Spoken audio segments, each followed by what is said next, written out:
Hello, everybody. Welcome to the Malice experience. I am, of course, Mr. Malice, and with me, larger head than myself, is Mystic Salon over there. I didn't until right now, but I mean, how do you know that about me?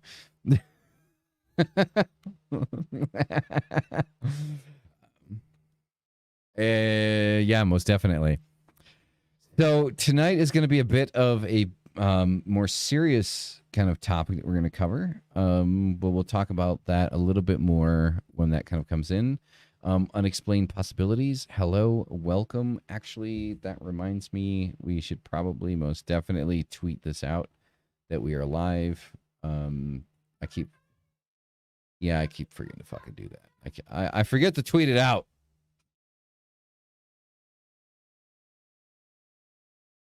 So now you guys have to wait for me to fucking type this shit out. I can multitask, but I have my limits. Well,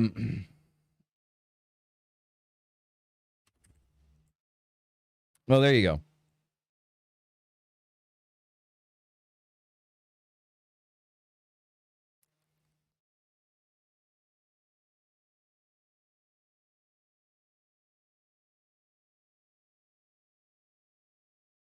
Yeah, I do. I definitely hope that they learn something. And, if they don't, then, well, their hell, they can burn in it. I'm Mr. Malice for a reason. Come on.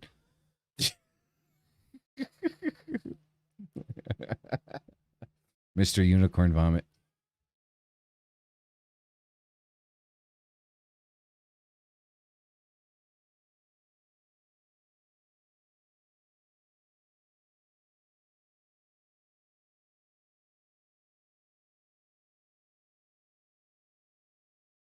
I can hear you just fine. Well, get a fucking hearing aid. Jesus. I'm kidding. Well, I mean, come on, man. Nobody can hear you? They hear you now? Say something. Say something, I'm giving up on you. I'm not a There you heifer, go. motherfucker. Oh, excuse me, sorry. Scratch that. This There podcast we is for go. 18 and older. Should I disclaimer now? Not everybody can hear me. Probably.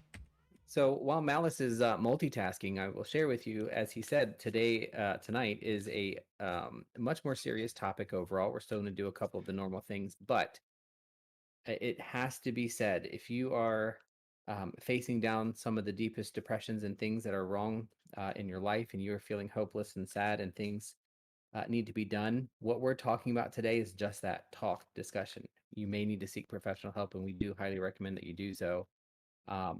People that are trained to deal with these things and help you through things are absolutely wonderful. I've worked with many of them over time. So highly recommend that you see a professional if you need to. Again, we're not giving advice. We're not giving you medical direction. So that is just very important to know. I need to get the link to this.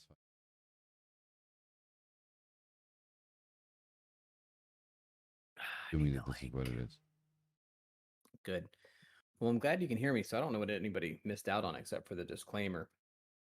But I was sharing my excitement that Rook is actually talking in the chat, which is pretty rare sometimes. And then he's going to give me a dirty look for calling him out and threaten not to get me a drink when I need one, which is going to be very soon because I'm drinking pretty fast. Yeah, well, I hear the keyboard going now.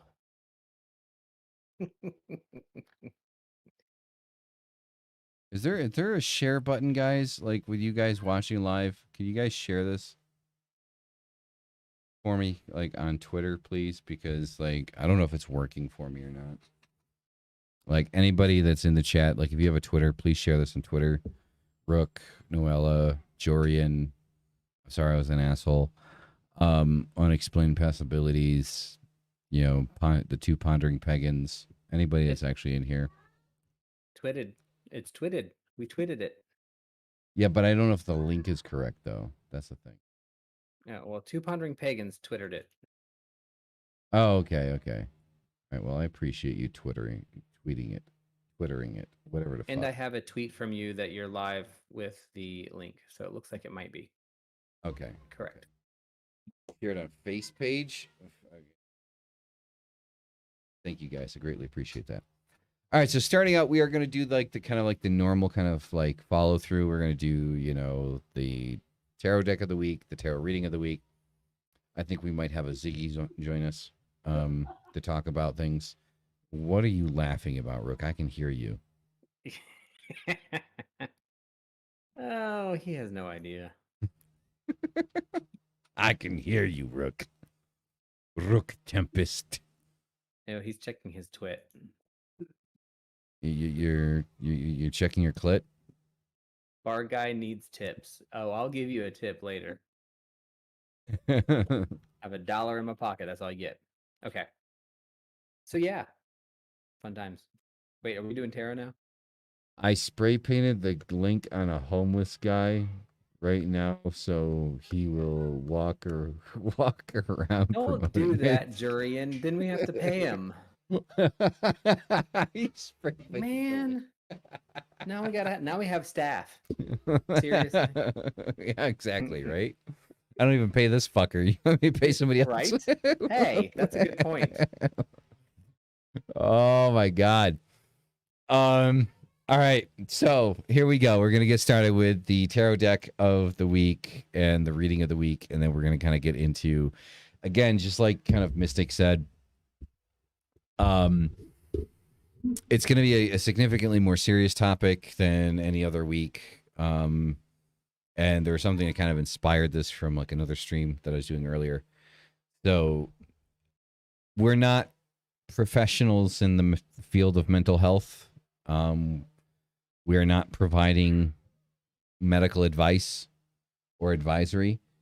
So yeah, we're just kind of like talking about our own experiences and how we've personally dealt with it.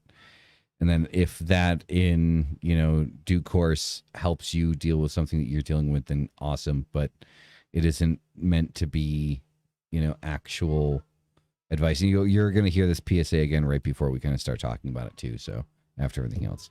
So Mystic, go ahead and take it away, man. All right. So today, of course, I'm on call and my phone just now beeped. Let me just make sure. Okay, yeah, I'm good. Um, today, tonight, I wanted to I actually had another deck set aside, but I decided to change it. This is a deck, it's an oracle deck. I am very fond of. I don't use it much because I just have enough that I don't need to, right? But it's the Magic of You Oracle by Fiona Horn. For those of you that may have heard of Fiona Horn, she is Australian. She is currently, and I think still working as a commercial airline pilot. Wow. She is somebody that if you look up, if you have, and I'm not plugging Gaia, but it's pretty cool if you haven't seen it, if you like that kind of stuff. The Gaia television app and streaming service is an amazing thing. All about paranormal and witch and I mean just everything, unexplained stuff. It's crazy. And that's where we kind of found out about her. And it has her story on there, and her big thing is manifestation. She is Wiccan, and she created a couple of decks, and these decks initially seemed like they'd be a little, like bubble pop and unicorn vomit, as we like to say, but it's not. It actually has some really good meaning. So if you're interested in it, I want to hold the box up. She is again all about really manifestation and making things happen and self-empowerment, which is, I think, very appropriate for tonight's topic. So one of the things um, that I wanted to also mention about tarot or oracle in general is you don't have to be a tarot reader to use tarot or oracle cards. You don't even have to believe in anything to use them. One of the ways that tarot really helps or can help people just in general is preparing for tarot usually involves meditation. Meditation is a very well-known benefit to people of organizing, calming, and setting your thoughts and things in a way that helps your mental health. Um, So even if you like, tarot is ridiculous, it's crazy, and you're going to see in some of these cards how helpful they can be to that end, right? So if you're meditating and grounding, you may say, "Oh, that's new age crap."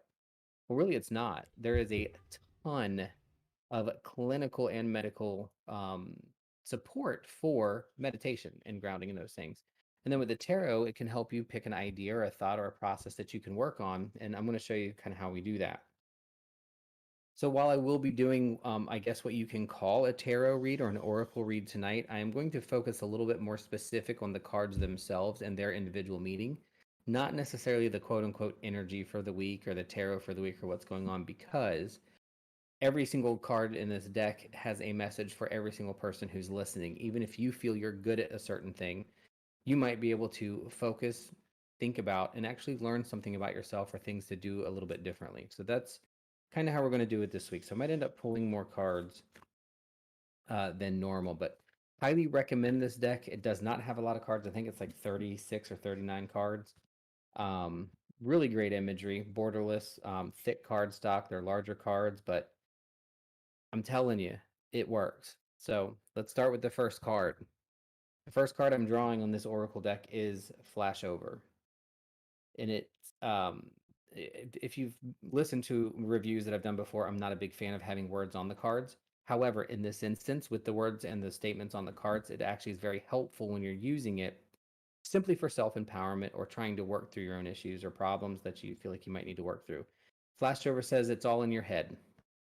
So I'm going to show the card here. The first card we're drawing before a topic that we have chosen tonight that is very serious is telling you it's all in your head. So there's a couple ways you can look at this. Does this mean I'm making it up? I don't think so. It's all in your head is really talking about your reaction to things, right? So if somebody who's listening right now may be thinking, whatever has happened to me, or whatever choices I'm making, or whatever processes I am using to make decisions on a daily basis, is it really all in my head? Um, Having an I can't think of the word, not a phobia, but a fear that's unfounded. Irrational fear. Irrational fear. Thank you. Is there an irrational fear that you have because of a specific situation you were involved in? Does that mean it's wrong to have that? No. But is it all in your head? It sure is, because somebody else who's living very similar life may be reacting completely different. Is there something that you can do as a daily basis? Even again, atheist, agnostic, don't believe in tarot cards. You pull this card and you can set it up in your mirror and say, you know what? I need to think about that. Is it all in my head? Maybe it's not, but if it is, it's something that you can address over time by working through those thoughts and feelings. And this is a lot of, when people ask, how do you do shadow work? That's a lot of how shadow work is done. It is looking in and allowing yourself to say the things that you may not like about yourself or describe your personality that may not be that good. So it's all in your head is a great way to start on a serious conversation to think, is it all in my head? Do I need to change my reaction or my behavior of something? The second card we're pulling tonight is Protection, and it is Set Personal Boundaries. Another beautiful image here. If you see kind of the skin on the card, on the back of the young lady in the card, I mean, that kind of gives me a little bit of a, I don't know. When you think about protection and setting personal boundaries, that's something that everybody needs to do. And you should set boundaries that are appropriate for you. But you never want to set boundaries that prevent you from going across, right? So when you're setting personal boundaries, these are things to protect yourself. They should be or could be temporary, they could be permanent. In this picture, this image has spines on their back. That is a temporary boundary, right? You're setting a boundary saying, right now, I'm not able to handle that. And that's okay. You can't handle everything all the time.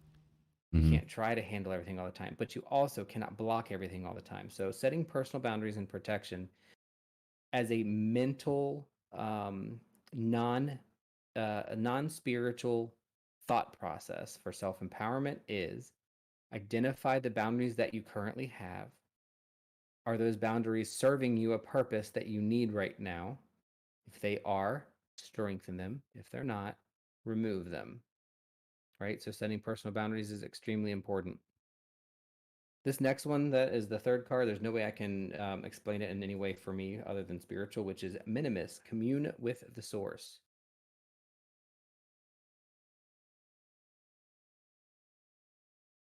So when I think of communing with the source, this is the meditation. This is the thought process of slowing my brain down and really looking at what part of these behaviors that I'm doing or these things that are happening around me are things that I can alter or change. It is very important to me, and this is a little bit off of the Oracle deck. It's important for me that people stop blaming themselves or acting like, oh, I did this wrong, or I've screwed this up, or this is my fault. Fault doesn't matter anymore. There's this thing called the sunk cost fallacy. I think I talked about it before. And it's basically you are investing things, or time, money, energy, love, compassion, all kinds of things into situations. This could be relationship. This could be, you know, anything really. I can't think of any other good examples, but it could be at work, school, something you bought and you bought it and now you feel regret about it or like you need to keep going because you spent so much time on it. That time, that money is already spent. You don't have it anymore. It's gone. So right now, it doesn't matter if you spent $10 million on the robot. If the robot is trying to kill you, you need to cut it, right? Mm-hmm. It's sunk cost. And, communing with the source is about looking at what are those sunk costs and saying, okay, what do I really need? What don't I need? And moving it forward for yourself. You may still need it. There's nothing wrong with that. But the whole idea of communing with the source is about taking uh, ownership, I guess. Not ownership. I don't want to use that. That's a terrible choice. Taking Responsibility. control of and responsibility for the fact that those things can't be changed. The only thing that can be changed are you, your behavior, and the things that you need to move forward. So just a quick question? Did we skip the whole? This is the deck, and then we're getting into reading. Like we're going directly into the reading. What do you mean? I already talked about the deck. Oh wow, that was fast. It was not. I talked about who made it, who she is, the kind of things she does, where she works, the card It's just stock, it's the just borderless. Okay. I heard all of that, but like the format was just a little different, so like you kind of threw me off a little bit. Rook, I'm going to need 2 more drinks. Are you Maybe gonna? 3. Yeah, probably 4. Well, remember, one of the things I felt to do a little bit differently this week is how people don't have to be spiritual or use spirituality to do like a tarot reading. I mean, these are True. literally cards that you can, just shuffle it up, draw one a day for 30 days. See what the message is, try to play the message right in your head and see how you can look deeper into what you're doing to figure it out. Fucking Jiggy. Keep I them see coming, it. Rook. Keep them coming. Keep them coming. Yeah. I mean, it's not bad. It's peach and 7-Up, Crown Peach. There you go. Fucking so Mystic is going to need a regular supply this evening. Mm-hmm. I mean, I've got a bottle over here. Well, okay, I I've mean, got half a bottle of wine. now this deck, the Magic of You Oracle, it is very positive.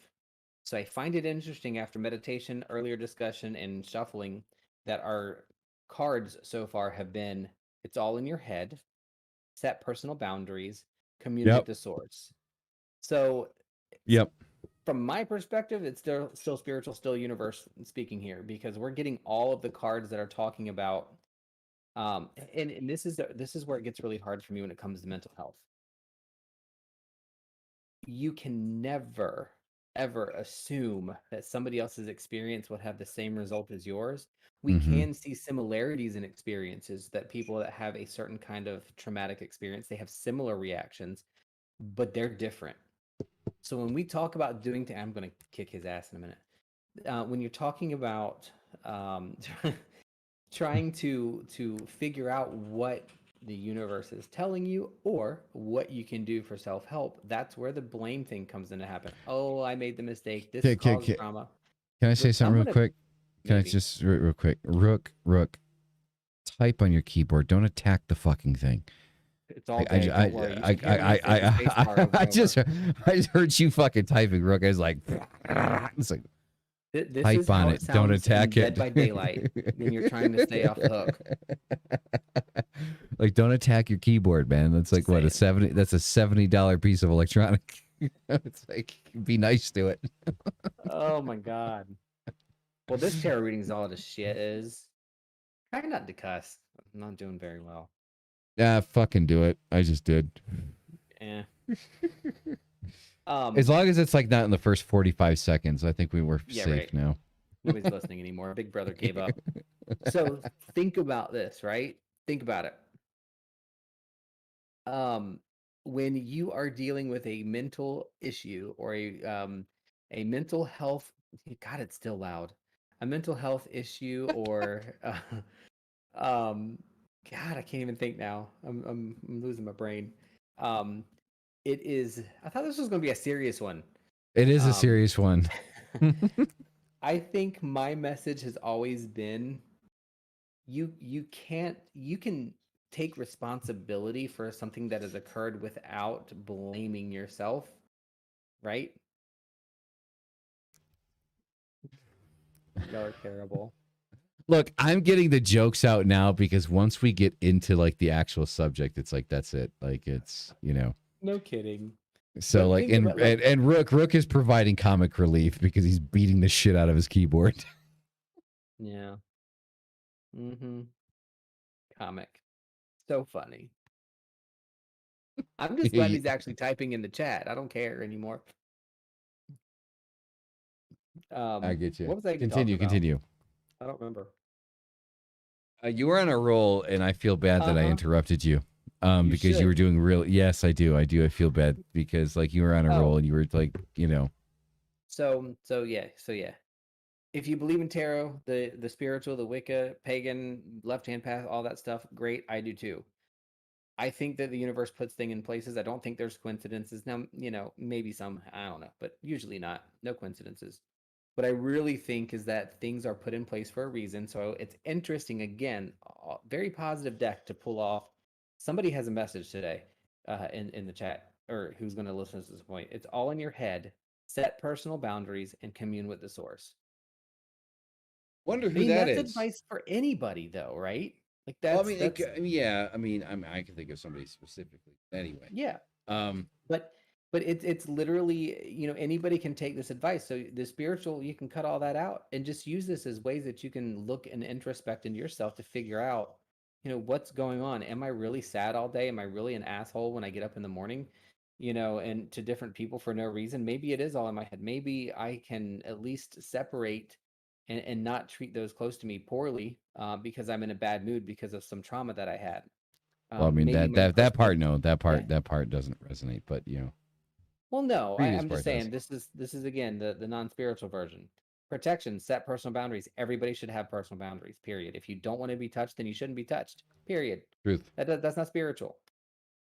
Communing with the source sounds very spiritual. Maybe you have a different source. Maybe you don't have a source. Maybe your source is a book. I don't know. Whatever it is, you need to commune with it. If you're a atheist and yourself is your highest God, commune with yourself. Talk to yourself. Think about what you're doing, process it, and you may come out with the same answer at the end. Atheist or Satanist, by the way, like Yeah. both of those work. Like So the cards have spoken for the week. I'm feeling the urge. I'm feeling the urge to do a shadow Inappropriate. reading. No, I know. Oh. Feeling the urge to throw some shadow cards down. Should I throw some shadow cards down for You should context? throw some shadow cards down because this is already very shadowy. All right, so we're doing a new thing here. Just for tonight, I'm gonna throw some cards down. I'm not gonna talk to you about my deck because I've talked to you guys about it a million fucking times. I But should do a something's tarot telling. review. Which deck is it? Dark Mirror. Dark Mirror, great deck. Good for shadow work. Good stock. Cards are normal size. Imagery's The great. fuckers are big. Imageries Yeah, are great. imagery's great. I don't like the bordering, and I don't Yeah, like the neither do font I. they used, but the The cards the themselves are amazing. the one thing, my one complaint about is it's only 36 cards. I Yeah, don't like limited decks, and I didn't realize that when I bought it that it was only 36 cards. that's why you need multiple decks. There is and while you're doing that, I just want to mention this because I thought it was very cool and I need to find it again. There is a deck that you can buy that is a conglomerate of multiple decks, meaning bad prints, missteps, mismatches, overprints, and what they've done is they pulled all these random cards together, made sure there's only one of each, and they sell it as a deck. Freaking cool. Want to do that? Interesting. Yeah.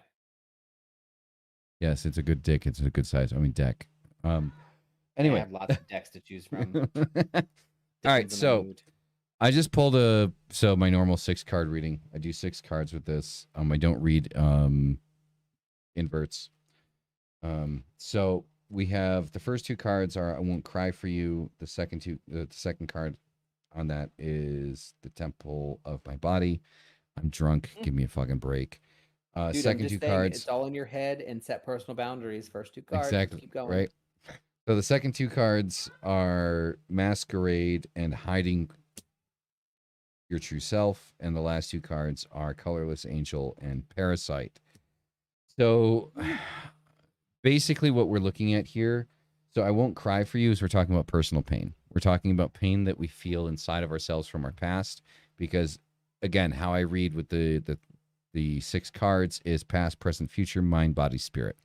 So your first 2 cards are mind and mind and your past.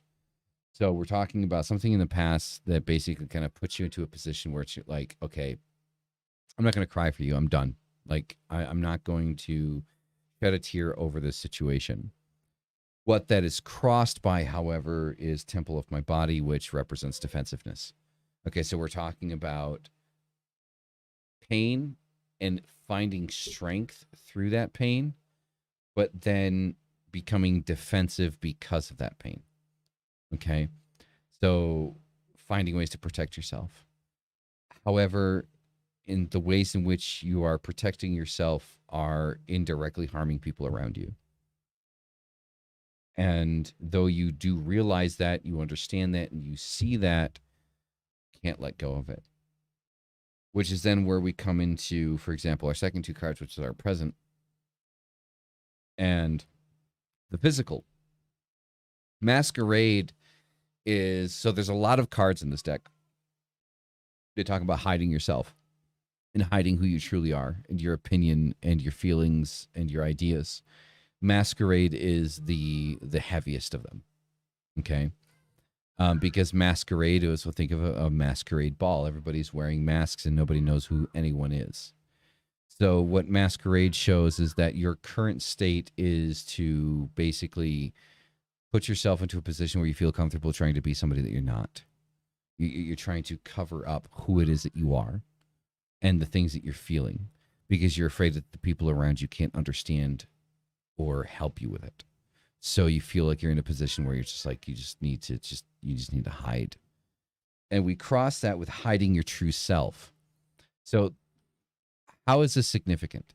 This is significant because what happens in this particular situation is even in interpersonal situations with people that you should feel comfortable showing your true self to, you don't. You feel that those people are going to abandon you or leave you, or the other shoe is going to drop if you show who you truly are.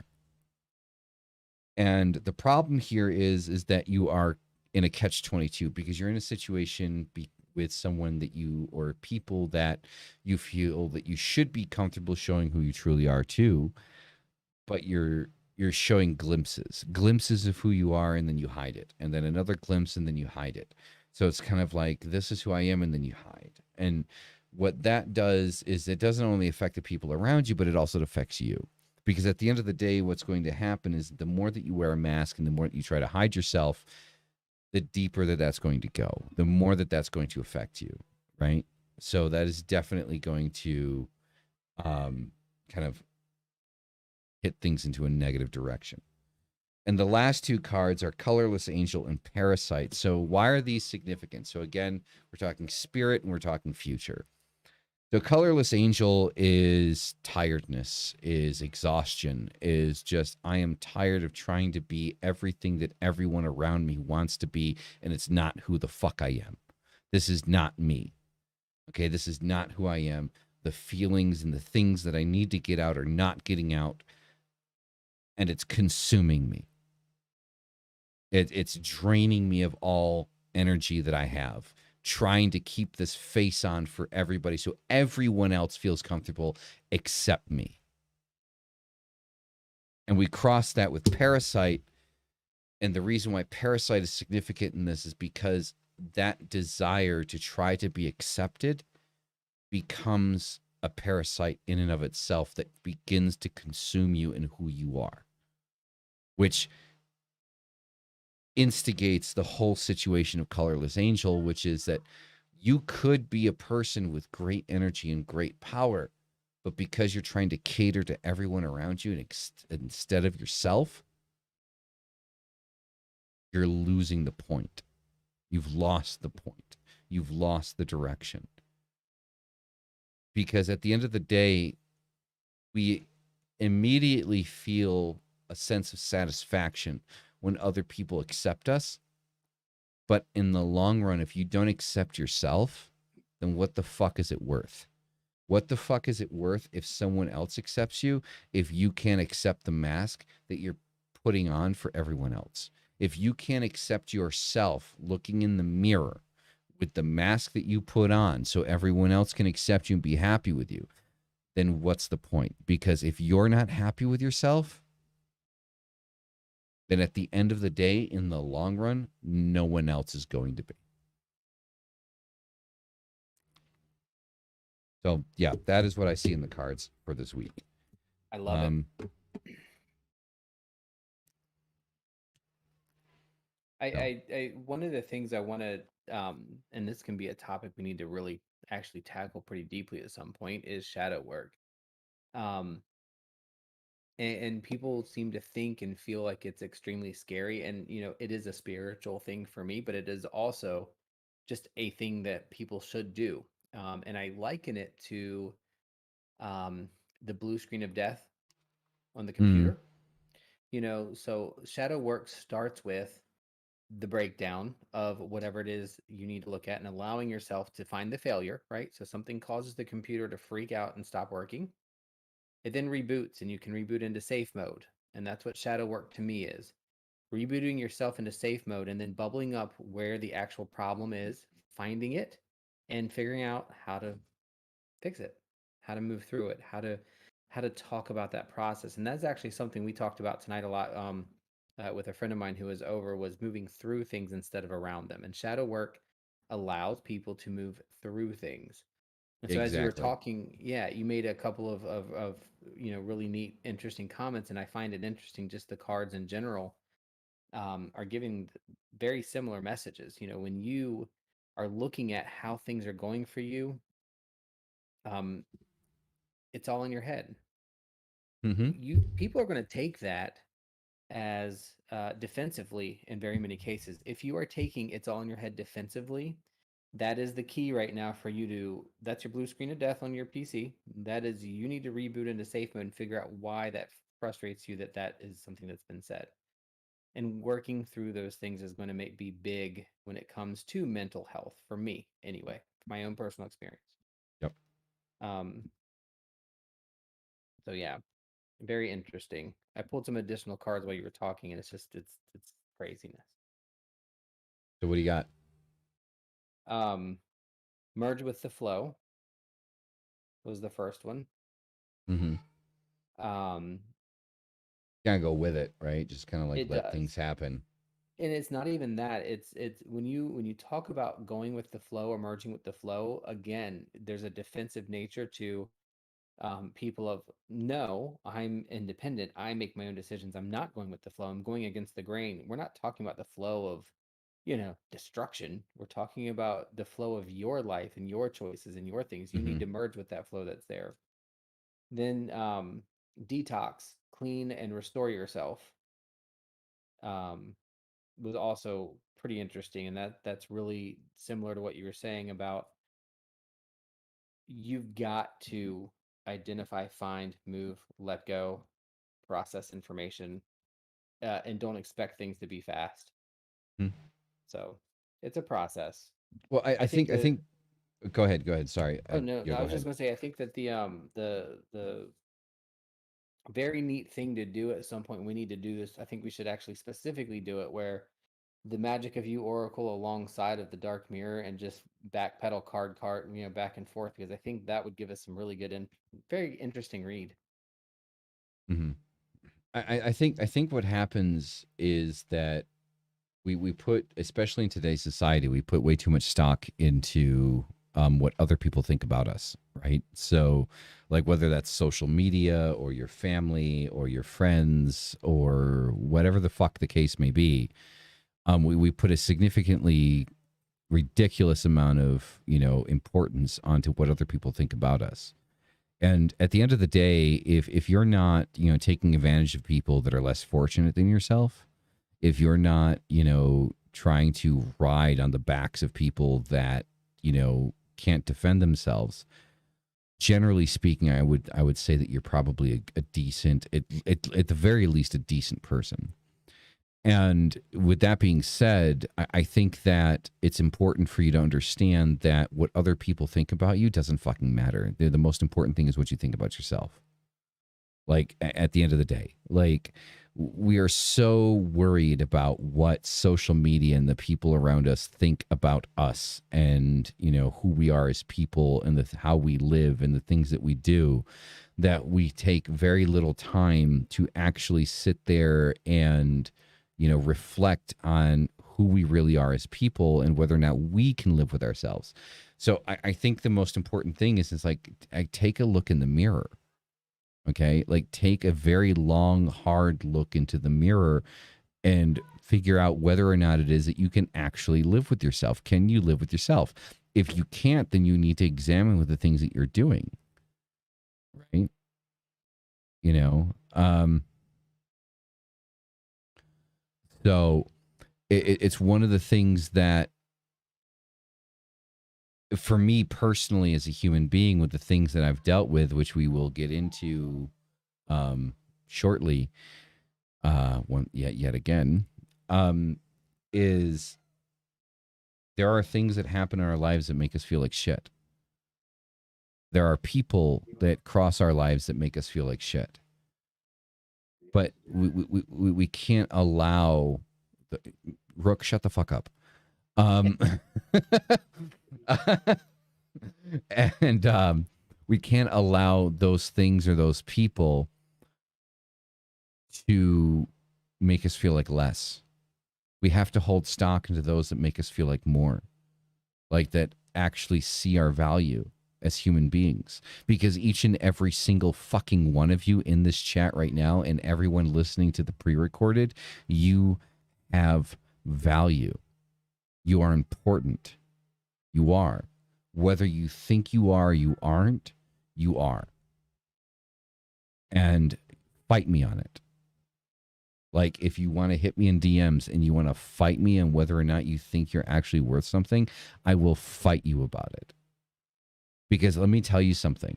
The very fucking fact that you're alive is a fucking miracle. Do you realize that you have a higher probability of winning the lottery than you do of actually being alive? And the very fact that you are alive and breathing is a fucking miracle.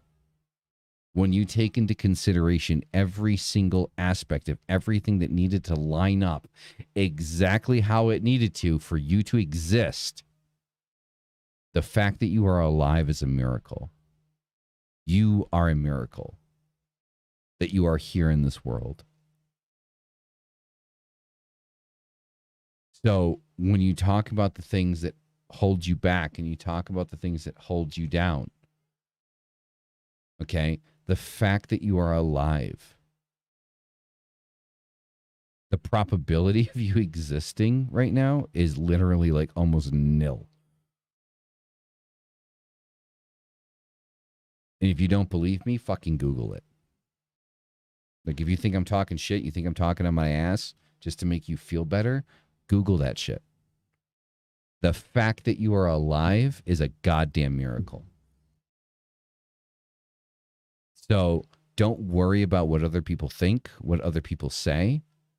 Worry about how you feel about yourself, because that's what's important. You need to be able to live with yourself before you can live with anyone else. fact for fact.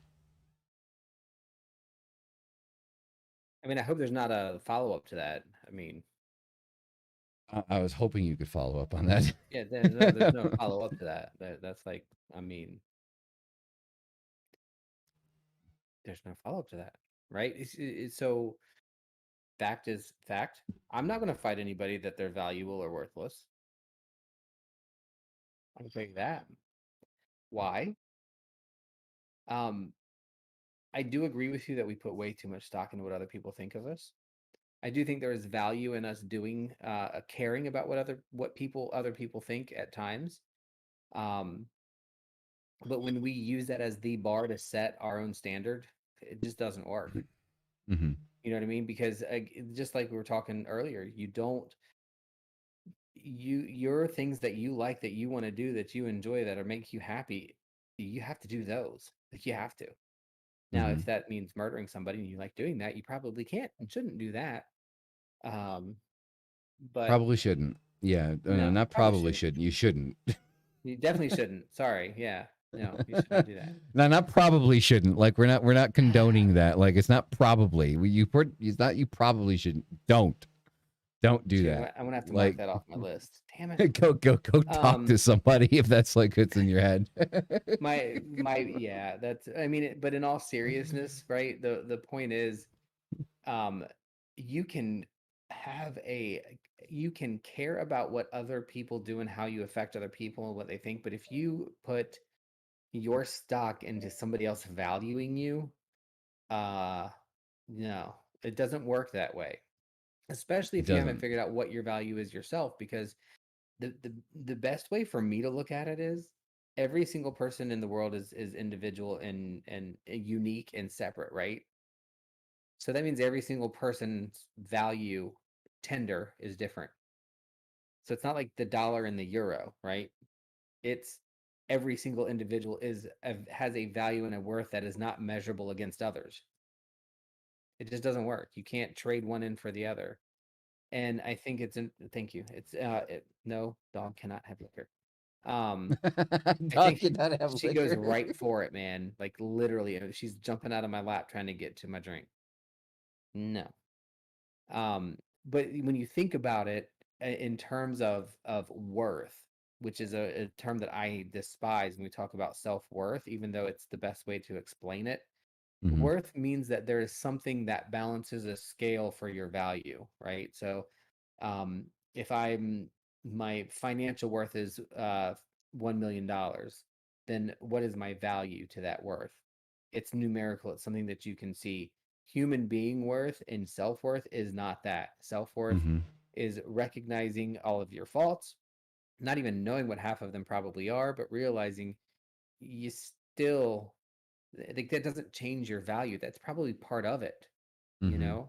That's part of what makes you you. It's part of the things that you like. Now, I have people in my life that we are very well aligned. Like the 9 out of 10 things, we like the same thing. Within those 9 things, we're all going to do it a little bit differently. Am I going to judge somebody else for that? Not even close, right? Exactly. So And so share that chat. that self Hold value on. is important. Yeah, chat. Hold on a second. We're gonna pull somebody else into this conversation real quick. I just need to kind of get everything kind of like set up. Like I know you can only see like the top corner of Mystic's head, which means you can't see him being an alcoholic. Ziggy, ziggy, Um. ziggy, can't you see? Sometimes the line ahead behind me. I've I just already love said your that that's a flashing thing. way. Um. Yeah, that's good. Hey, at least I'm not bald. This is true. This is true. I like my hair. Pop you back in, and then there we go. And all right, hold on a second, chat. We're gonna get somebody else in here. I think I'm frozen again on stream. Oh no, am I frozen again? I don't know. No, doesn't look like it. There we go. It is what it is. And it will always be that. There we go. Hello. Oh, there's a Hello. wild Oh, Ziggy in the room. how are you? Hi, I'm doing well. How about yourself? I'm doing it. Can I just say, like, I'm really digging like the outfit. Like it's like goth disco. The glasses are phenomenal. Thank you. Thank you. Thank you. I appreciate So goth disco. I've not heard that. it's He because of like probably the hasn't either. chains, you know. I just made it up. Because like the chains made me think of Into like a that. disco dancer, and then like it's like totally goth, so it's goth disco. Yeah, whatever.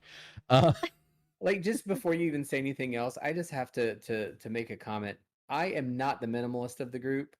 It may look like it behind me, but I'm just saying, like, I am a true hoarder. I have to figure this out. This whole design thing is messed up. yeah, Now I look like you need to I'm come the up with a Buddhist of the group. background. The Buddhist, my ass. Um, you need to do something with your background. I do. Like honestly, if you put a shelf in the background with your like some of your tarot decks, or most of them, I think that would be fucking legit. I would, but my dog's tall enough she'll eat them. I'm Everything is sorry. because my dog. That's why there's nothing in here. The Chihuahua, the rat. No, the big one, the big white, Oh, You have big white fluffy. a door that you can just shut. Yeah, but if I shut the door, then she goes and eats everything else in the house. I kind of have to keep an eye on her. Pitiful. I'll well, do something. try to set it up like above your head. I think that would work. God, I look so much like my dad. That's terrible. Where Ugh. did that come from? I actually realize I need one moment. Just give me 1 second. I will be right back. Uh-huh. No problem, no problem. Really do look like him. Oh my God. So, chat, the reason why we brought the chair into the stream. A beautiful chair. I It love the room is. too. I'm Right, jealous. right. It's like me too, me too. Like I got this big ass bald spot on my wall right there, right? Well, shut Which, up. I think the whole behind me is bald spot. but at least you're not bald. That's the I reason I added wear the a color. fucking Oops, beanie. color. I added color at least. I mean, oh wait, Well, I I mean, forgot.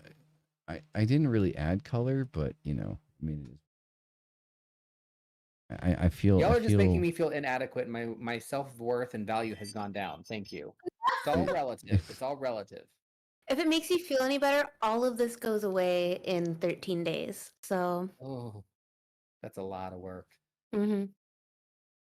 Good well, I luck. mean, not necessarily like all of it, like probably like the wooden structure, but you know, everything else will Everything find there. its way. Mhm. Everything there, what? Everything there is mine and will go with me, but how I'm going to display it, no clue. We'll figure it out. Yes, yes, that will But be figured out. I have no doubt. I have no doubt. So, Who yawned? Because I just yawned. I didn't yawn. Yeah, I mean, I yawned Maybe maybe it- like 5 Maybe it minutes was the ago, but Chihuahua.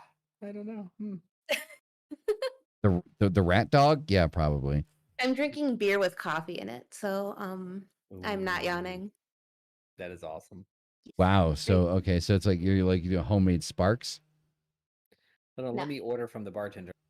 Oh yeah, yeah. I totally want to try that shit just simply because it has a pumpkin on it, a jack-o'-lantern, That is awesome. and it's a giant fucking can. Like that's about the size of your head. No. It's just a pint. Well, I mean, yeah, Just a pint. still the size of your head though. Big glass. It's Uh, like so, yeah. I mean, like it's about this. I don't know. Maybe the size of my hand. I don't know. So, all right. So, chat, look at that. We ladies, have 6 minutes gentlemen, left. It was nice working with y'all. and Just everyone kidding. I'm else. kidding. Yeah, I'm kidding. yeah. No, tonight is definitely gonna I be don't like have a a 2 to short 3 time hour. tonight. Yeah, no, Yeah. tonight's definitely gonna be a 2-3 hour stream. So an hour's already gone through, so you're gonna have to suffer through an hour too. Okay. So deal with it. Where's my So paycheck? where's your paycheck? Jesus Christ, we have to have this conversation right now. Yes. Fuck. Well, fuck me. Anyone that wants to say yes, don't. I was just gonna say not my type, but you know, I didn't want to be rude. So one of the reasons, so the reason um, we've brought Ziggy in, apart from Ziggy being an amazing personality, is I feel that there's perspective that Ziggy can provide to the things that we're talking about as far as like mental health is concerned, especially like on the female aspect of things. Because there was a conversation that we were having in the stream prior to this, which was my Twitch stream. And if you're not following me on Twitch or you're not over there on Twitch, then you're doing shit wrong. You need to, go over there and, hang out for the lives that I do over there. Synergy. Exactly. Yeah. Yes. So one of the things that we're talking about was the things that women have to deal with. That, well, quite frankly, men don't. And there were a few examples. I have one. What? What I just did. Right? That's a big one. Jumping in and trying to talk for other people constantly. It's just you mean being an asshole. Okay. Well, fuck you. You're an whatever. But that was a point. I was just trying to make I am an asshole, but I'm open about it. I'm not an asshole. I'm super friendly and nice. But that I just wanted to, yeah. So, I'm seriously my foot's not that big, but I'm gonna stick it up your ass. So tickle. Thanks. We're not gonna get into that. Anywho, so it's been fun, guys. So I wanted to have Ziggy's perspective on this because honestly, I would feel like a jackass trying to explain it myself simply by viewing things on the internet, such as when you're walking down the street, somebody just kind of following you, because they're interested and they're too fucking creepy to actually say hi, which makes things weird, or that they are just fucking insane. And then Ziggy had mentioned in the stream, needing to for example, going to her car, with her keys in her hands and things like that. Things that I think that shouldn't be a thing, but are. And I kind of wanted to have that perspective spoken about through somebody that actually experiences it and goes through it on a day-to-day basis. So Ziggy, I guess I'm gonna give the floor to you. What are some things that you kind of deal with that you think people need to know about? That maybe they don't think about it, but it's a fucking thing. Well, I mean, and I do think that for me, it's a little bit to an extreme because of the amount of anxiety that I deal with on a daily basis. But I mean, they're we were talking about earlier. So yeah, I mean, if I've been through some scary situations, and in those situations, I've learned different techniques to kind of deal with stuff. And a lot of the stuff is stuff that I learned when I was very young growing up in different ways to make sure that you're always aware of your surroundings and you're always aware of who's around you and what potential dangers you could be in. And yeah, it's one of those things. If I'm walking out of the grocery store to my car, I will have my keys in between my fingers because in case I need to, because you never know. There have been situations where I have left a store and gone to my car and there is a large van next to my driver's side of my car. I've already been made aware not to go and try and open my door. I either need to try and go in through the passenger side or I need to go back into the store. And I will always go back into the store because I don't even feel comfortable enough to go into the passenger side of my car. Because that, the second you're unlocking your car, you can get grabbed. And, I don't take walks after dark by myself or very early in the morning. Basically, if the sun is not super bright, I am not taking a walk. I will not go on any nature paths that are not, heavily populated. I won't go basically anywhere outdoors where there's not a lot of traffic, at least car traffic. Because at least if something happens, not saying that anybody would do anything, because a lot of times people won't. but at least somebody would see. Well, I mean, there's kind of like always that risk there, right? Like, I mean, like you can't ignore the possibility of something happening. And I mean, and I don't want to increase like paranoia or anything like that, but it's a matter of fact, right? Mhm. You know that like, you know, there's just because, you know, you're going out, you know, like at, I don't know, 5, 6 o'clock in the morning, it's kind of dark outside. There's a bunch of people jogging on the same path you're on. One of those people might be looking for somebody that has a routine. And so like Oh that's yeah, you another never go the question. same route. Exactly. That's what I was just gonna ask. Like what about like routines? Like, do you try to break up your routine as much as Mm-hmm. possible? So like, Yep. I mean, I'm not a so jogger. mhm. So No, that I go don't ahead. have. Go. But yeah, I always take different routes home from work. So because that is something else that I learned when I was younger. I'm sorry, I didn't mean to talk over you. I No, apologize. no, no, no. At Don't go this, ahead. but yeah, there is a lot of that. Like I've learned that people they look for those kind of things. And it's one of those things like even if I am like if I'm out on a skate or anything like that, because I love Mm-hmm. to roller skate, I will only have like one earbud in. Mm-hmm. And there have been times where there like I think actually the last time I went out and skated alone, and I haven't felt comfortable doing it since. I was down by the lake by my house, and I came. I was coming back, and I was going to be done, and I was going to go back to my car, and there was a truck on either side of me, and there were people sitting in both vehicles. Like there was one in front and one in back, Mm-hmm. and I was like, okay, so I just skated past and I just kept skating and I just kept skating. And it got to a point where it was just like, I had to call somebody to come and like come to my car so that I could get into my car and feel safe. That's ridiculous. Do Like do you feel silly doing that, or Yes, absolutely. I that's feel silly and weak and pathetic, honestly. no, you're being intelligent. You're not pathetic. You're being intelligent because at the again, matter of fact. So there's a high I'm thinking the probability. exact same. Yeah, there's a high probability that yeah, the people in those cars are probably not going to do anything, but just based on the fact that on the one fucking off, you know that they are like, and that's when shit happens, and that's why like like this mentality exists because you grab that mentality, sit there and say, well, there's just people chilling in their car, whatever. And then you go open your car and somebody fucking grabs you, you know? And the fact that that has to be a thing is so for those in the chat that don't know, like I have a fairly protective nature about me, especially when it comes to people that like in XYZ situation, can't defend themselves, that people take advantage of people that they find weaker.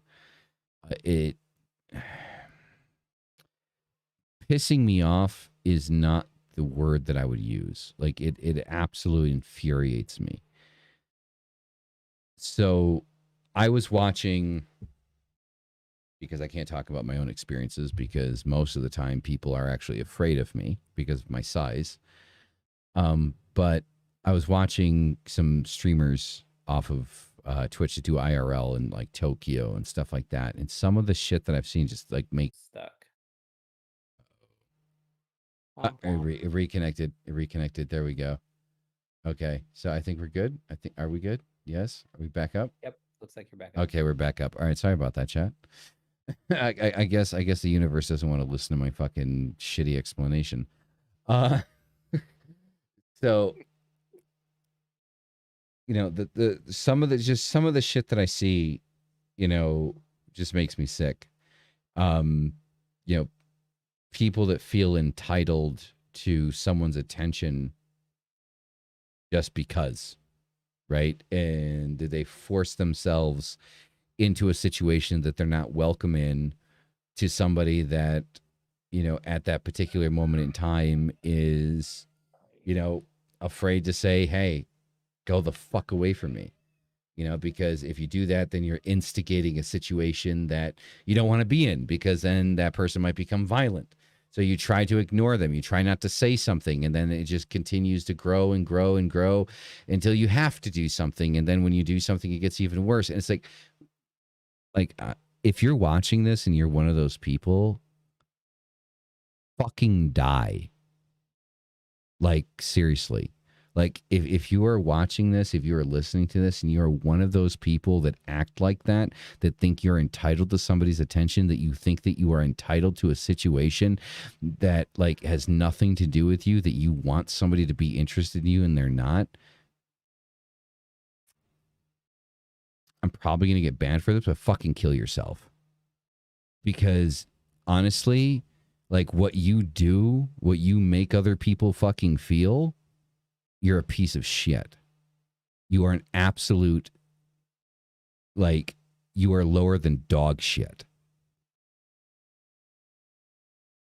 Like, and that's just like my personal fucking opinion about you and how you think about your fucking entitlement. And I know that doesn't solve a problem. I know it doesn't. I know it's just me fucking ranting and raving, but it's something that people, you need to actually listen to, like, what Ziggy just said. Like, not being able to walk out of the fucking grocery store and feel safe about walking out of a grocery store. I have no fucking words. I really fucking don't. I really don't. Like, I mean, the fact that people like this, and guess what? It's us. It's the guys, right? It's the males. We're the ones that do it. Like, some of us are a little bit more, like, aware, of shit that happens, but you're not entitled to anything. You find somebody attractive, okay, go say hi. If they're not reciprocating, like, what you're sending out, then fucking move on and apologize. Like, hey, you know what? I'm sorry. Just wanted to say hi. I'm out. And fucking leave. Like, leave. Don't sit there in your fucking car and watch. Like, I don't know. Like, for me, it's just fucking logical, but that's just kind of how I feel about it. So everybody's, like, really silent. I'm sorry. No. You're fine. I was just making sure that you were done. I don't know if you want me to Yeah, comment go for on it. that. Yes, I interrupt please him all the do. time, by the way. Just do it. No, no, and it is one of those things. I mean, because it's not everybody. That's not the thing. It's just there have been so many circumstances in my life dealing with shitty people, but there's also been, I know a lot of wonderful men. I have a lot of very wonderful men in my life. Like, I'm not going to say like it's all dudes or anything like that. Like, I disagree with that statement. But the ones that are out there that do feel like they are just entitled to every single thing that they want, those are the people that are the problem. And kind of elaborating on your whole thing, so I will say, just for the sake of all women, if you are interested in somebody and you want to say hi, if they are wearing headphones, or if they are reading a book, or if they are like in their own little world, just don't. Just don't. Just don't do it, because that makes us very, very fucking uncomfortable. Like, especially if you do like the remove your headphones thing, like, just don't do that. Don't do that, because automatically you are not going to score any points. So that's a tip for you fellas out there. Like, it's so weird for me because it's such a different perspective than I can even consider. Because I'm interested in men. Well, if Rook's watching, I'm only interested in one man. But for everybody else, I'm interested in men. Right? So, But if Rook isn't watching, if he isn't watching, I'm just kidding. I'm kidding. 14 years. I mean, anyway.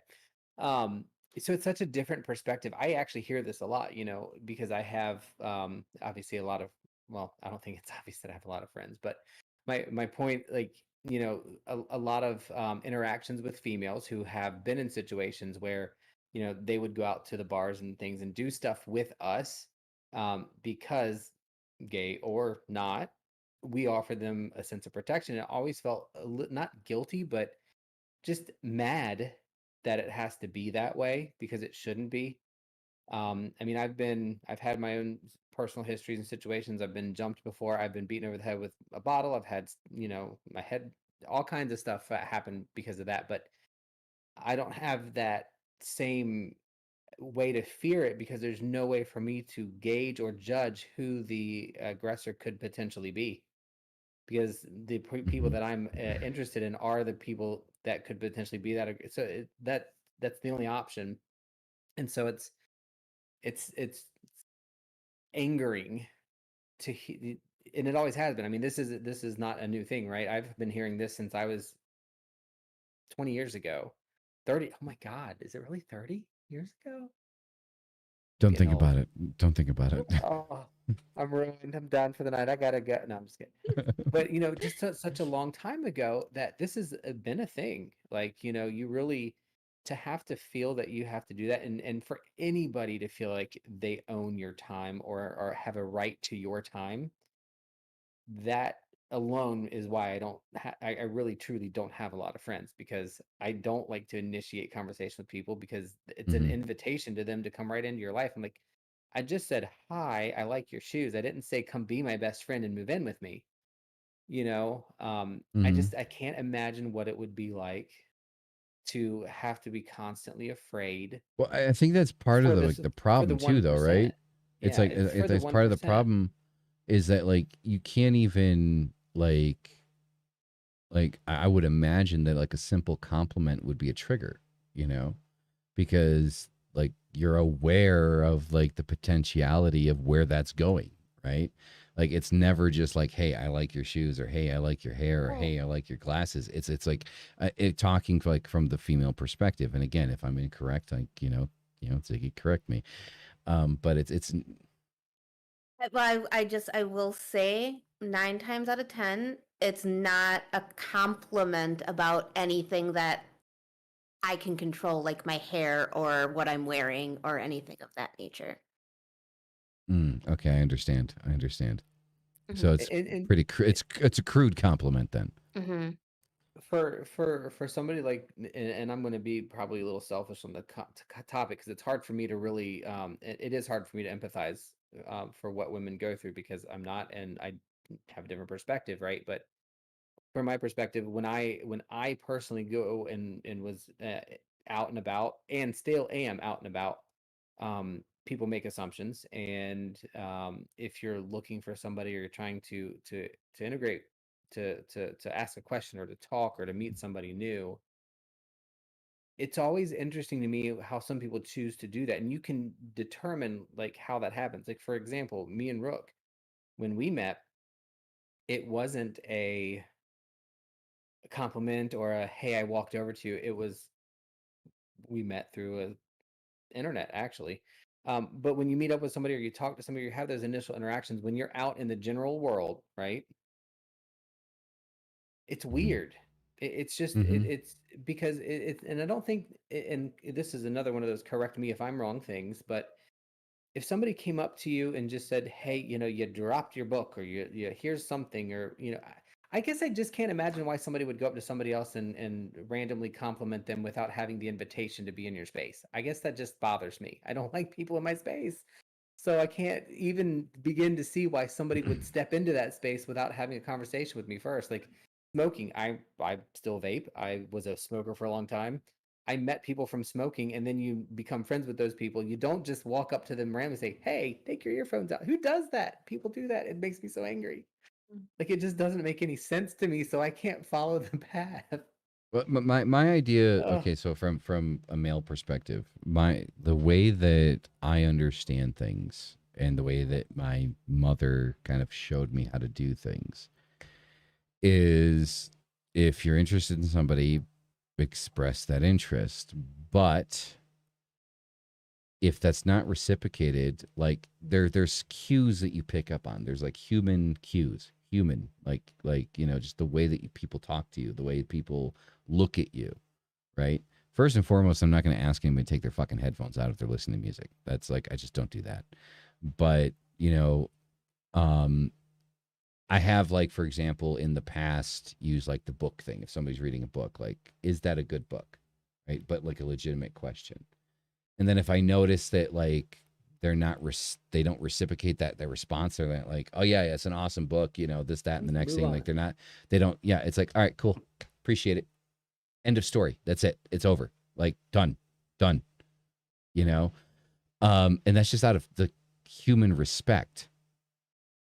That means that's telling me that that person does not want to be bothered. They might be in a bad mood. You know what? It's not my fucking problem. At that particular moment in time, they're not reciprocating what I'm sending out. All right, cool. All right, moving on. I'm no longer going to talk to you. I think that's the thing, though. Isn't that what the actual problem is the fact that once people do that, they feel that they have the right to your space and your time. Well, that's bullshit, though. The thing is, you Yeah, don't have the right to anyone's absolutely. space or time. I mean, you know, there is a very specific situation that I want to talk about, but can't talk about currently. But there are things that kind of like, you just have to understand like human nature. Like it's human respect. Like it's respecting another person as a human being and kind of like, all right, I can tell that you're not interested or you don't want to be bothered, so I'm just kind of gonna go on with my day, you know, and allowing that other person to go on with the day. And some of the shit that I've seen like online with people that are like, they throw off that signal like, hey, I'm not interested. And then they keep pushing, they keep going into it and they don't stop. It's infuriating. It honestly is enough. Like it makes me angry. Like, and I'm just talking about witnessing what I've seen that has been captured online with streamers, and specifically for some reason in Tokyo. So, like, if you're a woman and you're planning on going to Tokyo, please be careful, um, because I've seen a lot of shit happen there, and which I'm sure happens other places, but like it's been caught on camera there. um it's bothersome. Like you see people, like, for example, like when somebody starts laughing but nervously, like you generally can kind of understand when somebody's laughing, like has a nervous laugh, or is legitimately like into what it is that you're saying. Just because somebody's, and this is an important thing, like if, like, guys, if you're listening, just because somebody's smiling and laughing doesn't mean they're interested. Okay. It might just be that they're fucking scared shitless and don't know how to deal with the fucking situation. And you're the goddamn reason they're scared shitless. So just kind of like process that for a second, that you are the reason that they're scared shitless and that they don't know what to do and they're laughing.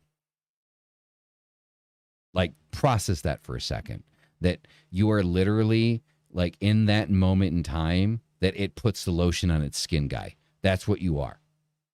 Okay, that is what you are in that. Look, you're shaking your head, but I'm A right. little extreme, but Okay,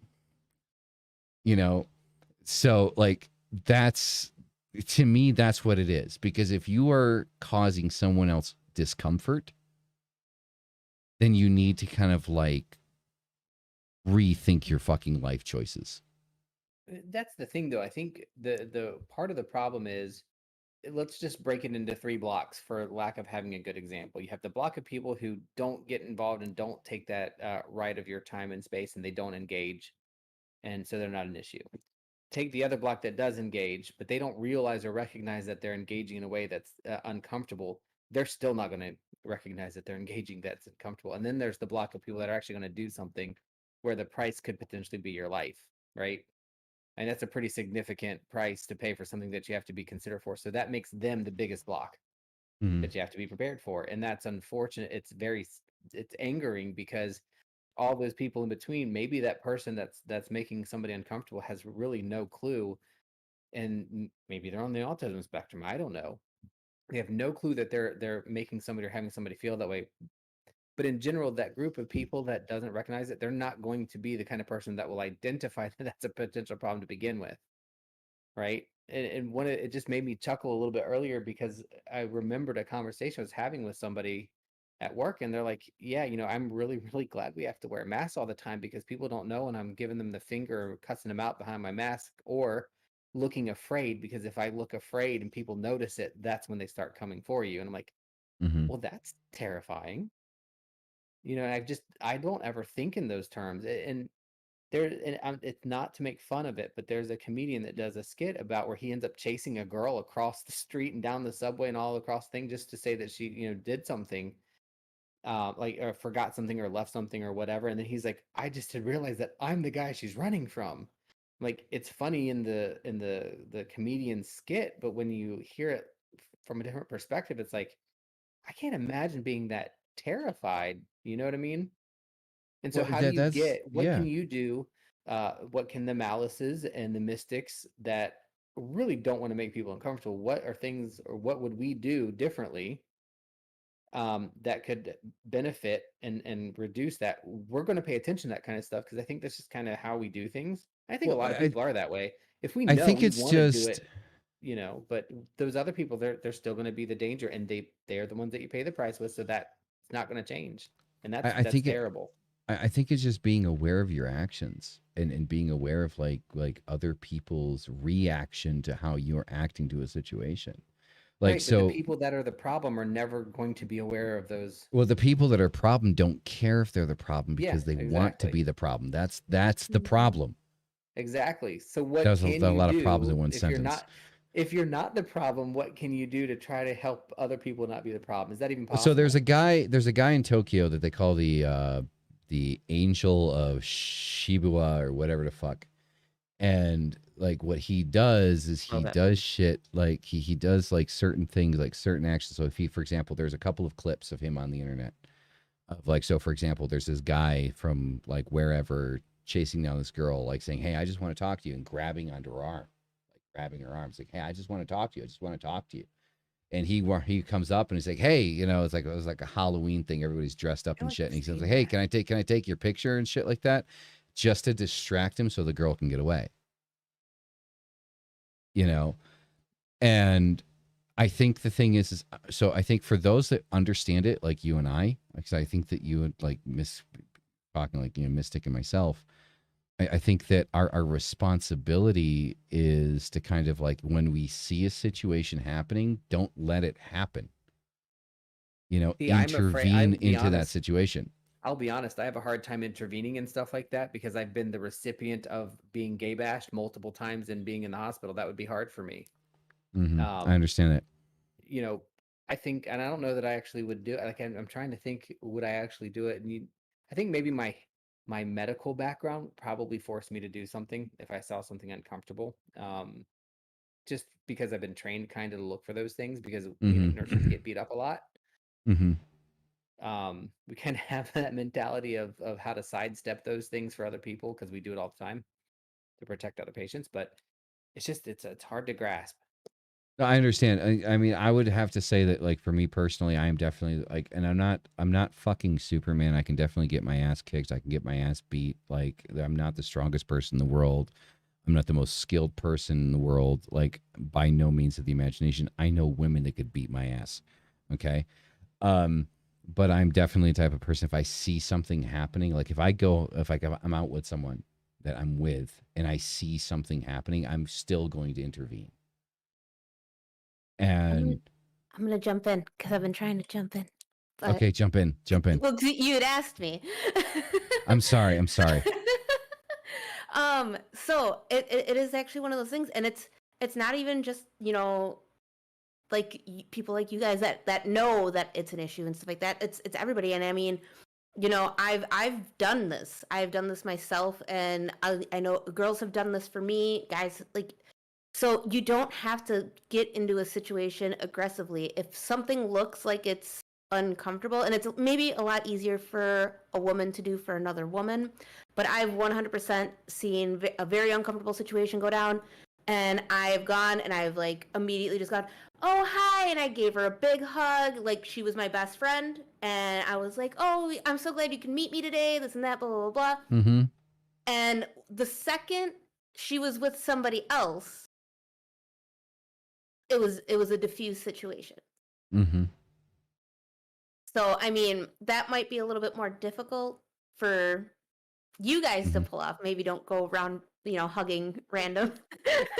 Yeah. Mystic, you might be able to get away with it, but Yeah, no, I wouldn't be able to.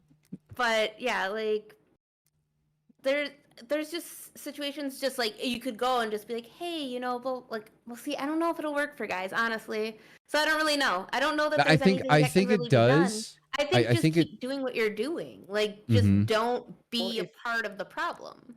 if you are looking at a situation where between a guy and a girl, the guy's making the girl uncomfortable, and another guy comes along and tries to intervene, what's the potential that they might be working together and they might make the situation? You know what I mean? So Well, I there's think always that's why, and I'll like, be as a guy, like, you go for the guy, not like, so, like, this guy, for example, in Tokyo, he doesn't go for, like, to say that he's like a friend of the girl or something like that.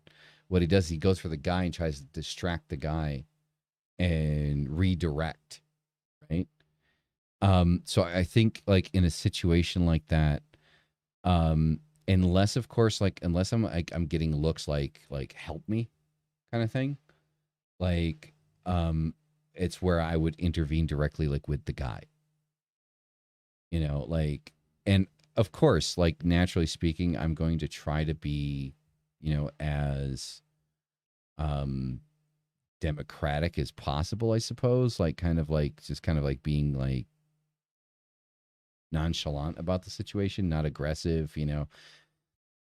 but I'm also the type of person, so, like, to understand how I am, like, in high school, I never backed down from a fight, right? So if somebody wanted to fight me, like, all right, even if you kick my ass, I'm all for it. Let's go. So the thing is like, I'm the type of person that, like, I'm going to initially try to, like, diffuse the situation as calmly as possible. But then if you decide to try to get aggressive, I'm the type of person, I'm going to go on par with you. Right? So if you try to get aggressive with me, I'm going to get aggressive with you. and I'm completely not that way. Right? That's just how I am. Like, I'm the type of, like, so what I always tell people is I will never start a situation, but I have absolutely no problem finishing it. So if you're going to start it with me, I have no problem finishing the situation with you. Let's go. Let's do it. Awesome. I'd like to think I would step in, but I don't know. I don't know if I would. I've not been presented with a situation where I've seen that that's something that I could step in, but I also don't like the idea of thinking that I'm going to be the big guy and just, I'm going to step in because I'm a man, because that seems kind of counterintuitive also. And I'm not saying that's what you're doing. I'm just saying from my brain, I don't know if I would. I don't know if I would know how necessarily. Now, if I see something where I can clearly assess that it is a problem, I can step in. I'm not afraid of that kind of an encounter. But if I cannot assess that the situation is actually a problem, and I'll be honest, I'm not all that observant sometimes. I'm not always observant. I'm not always. So if I don't see it as a threat necessarily, then it's hard for me to think that I would step into that, potentially creating a threat when there wasn't one. So I that think, part's hard, but I think on the other right. end, things that we can do and do, well, that's terrible use of words. That's nice English. Great, love it. Do. Things we do Not to on the giggle at that until you said something. I was trying to be an adult for once. we'll mark it in the book for tomorrow, right? But like, I often walk people out, go out with them. If it's dark outside, we'll offer to go out and walk people to their car or be present, especially if you're to me, like, having a relationship with the people I work with all over multiple states. There's states where I'm told you need to park your car somewhere else, because if you don't, then you're not going to have wheels when you come out. We all leave in a group, we leave together, we talk, those kind of things. Those are the things that people that maybe aren't the aggressor types could probably do, to maybe help diffuse situations. Or, I'm a pretty unassuming person in general. People aren't afraid of me. For some reason, they see tattoos and they get kind of nervous. And then they see I take my mask down, they see the nose ring, they get even more freaked out, which makes no sense to me, but whatever. But just the whole idea of things, because everybody is so different, it's less important of what we will do as individuals and more important about what can people in general that are different can do that will help prevent a situation from getting to that point in the first place, right? Of So that's course. things like if you have children, it goes along with that meme that I've seen going around. I'm not going to say it because it's pretty hardcore, but in general, you probably should teach your kids to be good people versus trying to teach how to avoid it. It goes along with if you have multiple friends, talk about these things with your friends. Hmm. Even if it doesn't affect you, you should have that conversation, right? Say, hey, look, have you noticed there's been a lot of people standing outside at our work in the evenings? Maybe we need to start having security, or maybe we need to start going out in groups. But having the Hmm. conversations early on. I'm a preventer and a planner, not an Hmm. aggressor and intervener. That's just my nature. Well, I'm a I think mediator. being proactive in Exactly. a situation Exactly. is obviously going to be your best bet, Oh, right? Because at the end of the day, I just regardless tasted of all that.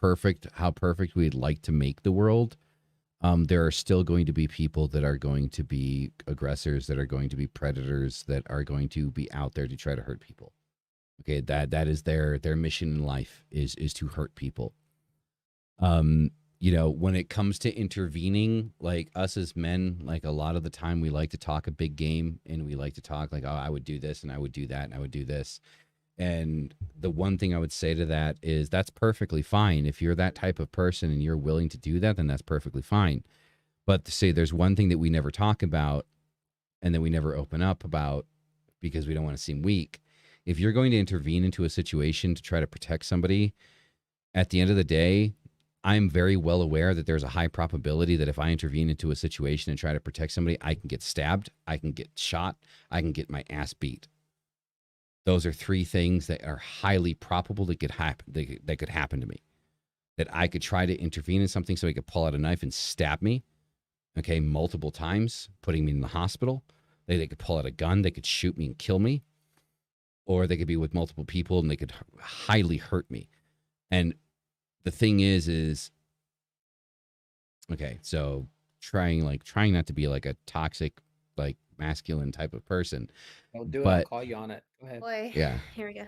but the thing is like if you are going to intervene, you have to be aware that that is a possibility and try your best to be aware of what somebody else is doing.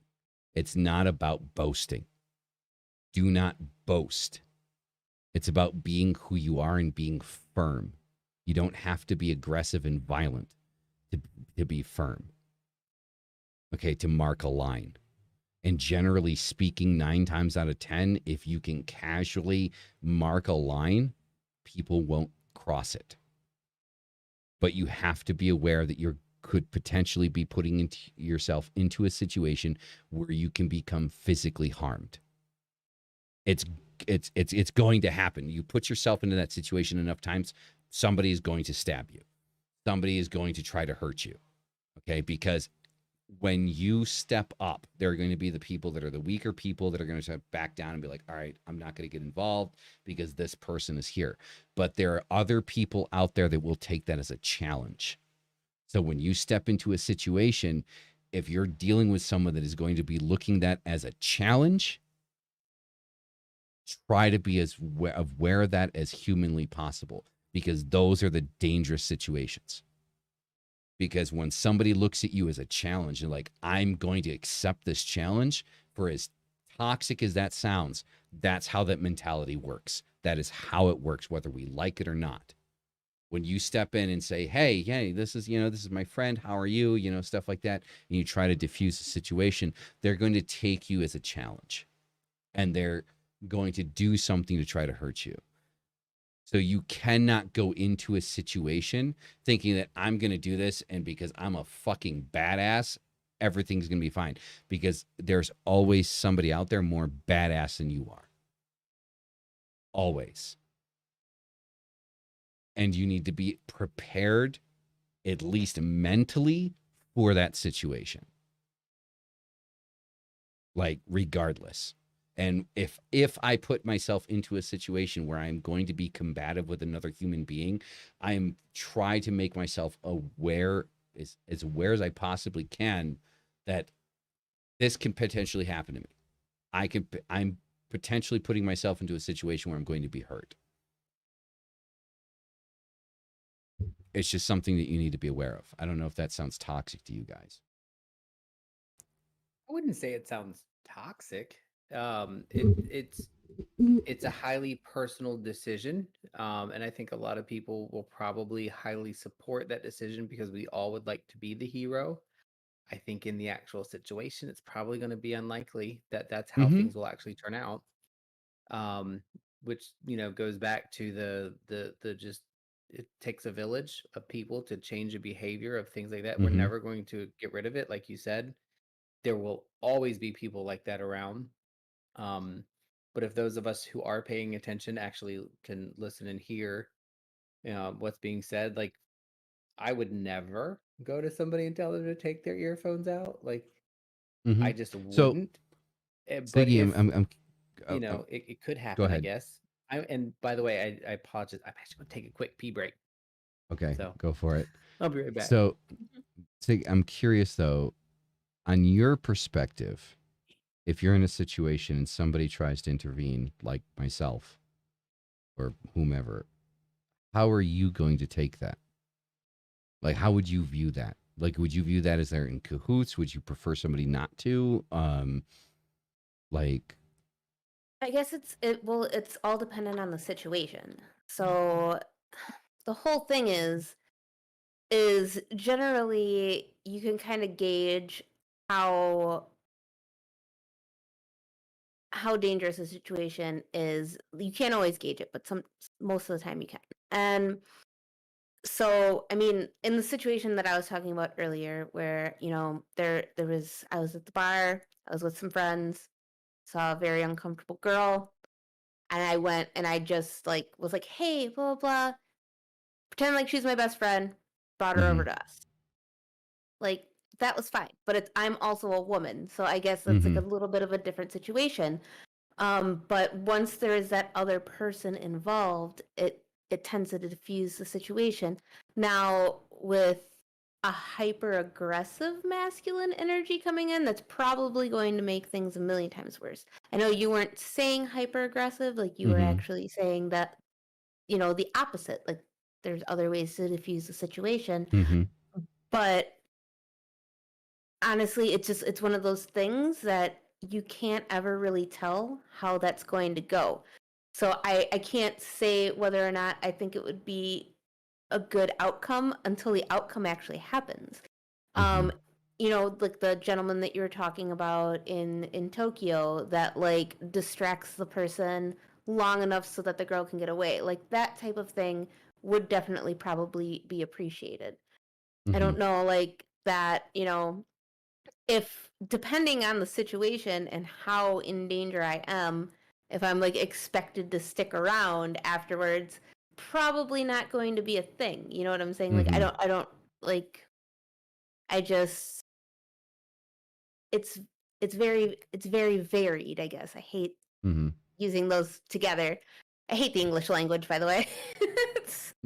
But it's varied because you cannot ever predict the outcome because you never know what the capacity of harm somebody can Mm-hmm. do until you find out. So it's kind of like you're saying it's kind of difficult to gauge whether or not you would actually want another person to kind of intervene. Correct. And it bothers me that we even have to have this like kind of conversation. Like people should be able to pick up on social cues and kind of be able to move on. Um, and I understand that the way that I handle things is probably not the best all the time. You know, um,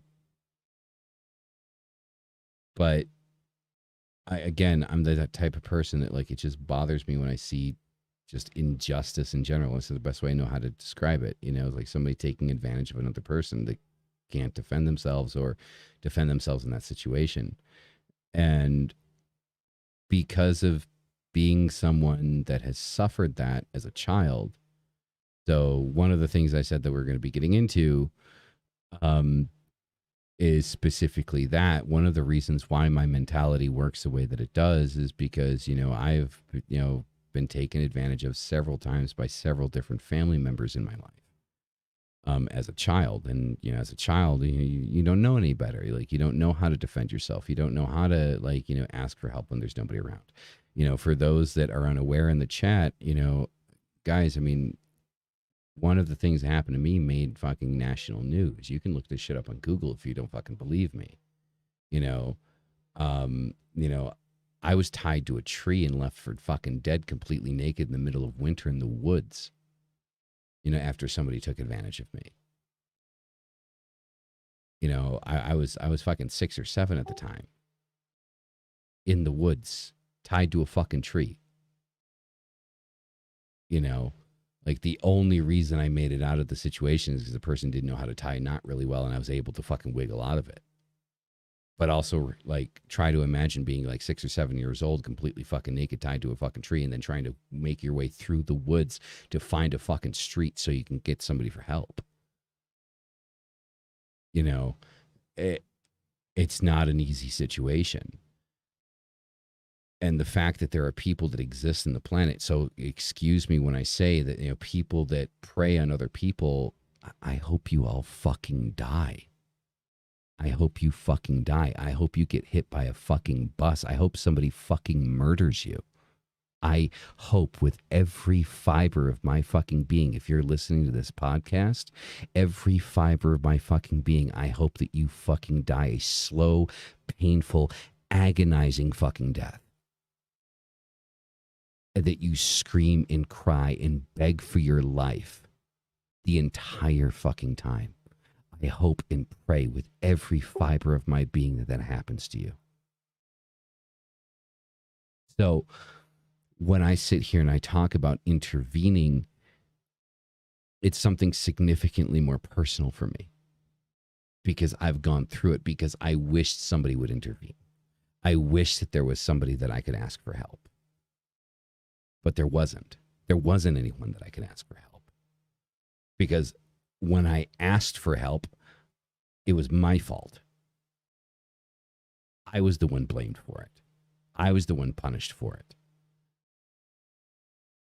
So situations like this, things like this, topics like this are significantly more personal for me. And I went the opposite direction that Mystic did. Mystic had to deal with shit. And he went like the non-combative route. Me, I went the complete opposite direction. I wanted to be able to defend myself. That anything ever happened to me, I wanted to be able to take care of myself.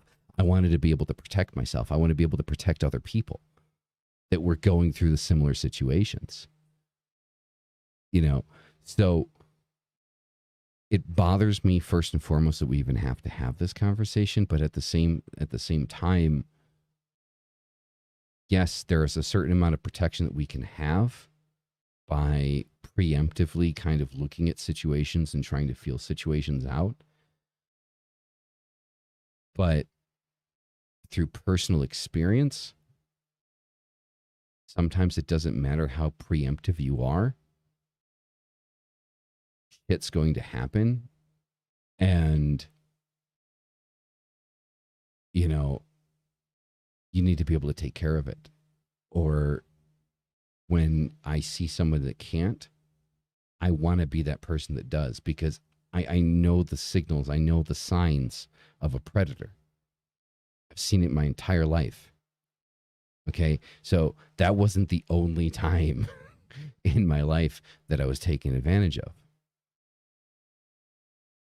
There are literally 4 to 5 other times apart from that, before and after, where I was taken advantage of as a child. So it's very personal to me when I see somebody like in a space where they're not welcome. Yes, I'm going to intervene. I'm going to step in. I'm going to try to diffuse the situation. If I can't diffuse the situation, yes, it's going to come to hands. I'm not going to bullshit. It's going to come to hands. I am going to do everything in my physical power to put somebody in a fucking hospital. because I've been through it. And I don't want anyone else to go through it. Because the healing process after the fact, that's worse than fucking anything. That's worse than the act itself. Trying to heal from that shit, trying to become normal again, that's the most difficult fucking part. Like, yeah, dealing with the situation, obviously, it should never fucking happen. Dealing with the situation is difficult, but trying to become normal again after the shit happens,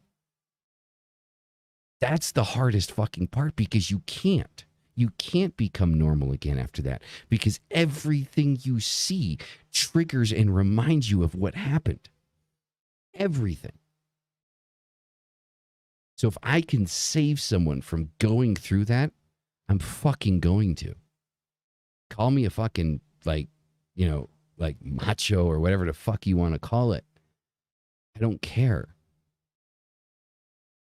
Because if I can stop someone from having to go through that, whoever it is, if it's you know, somebody that's in the LGBT community, if it's a woman, if it's a child, if I can stop somebody from going through that, and I can take the brunt of the fucking aggression that they're going to be getting, I'm going to.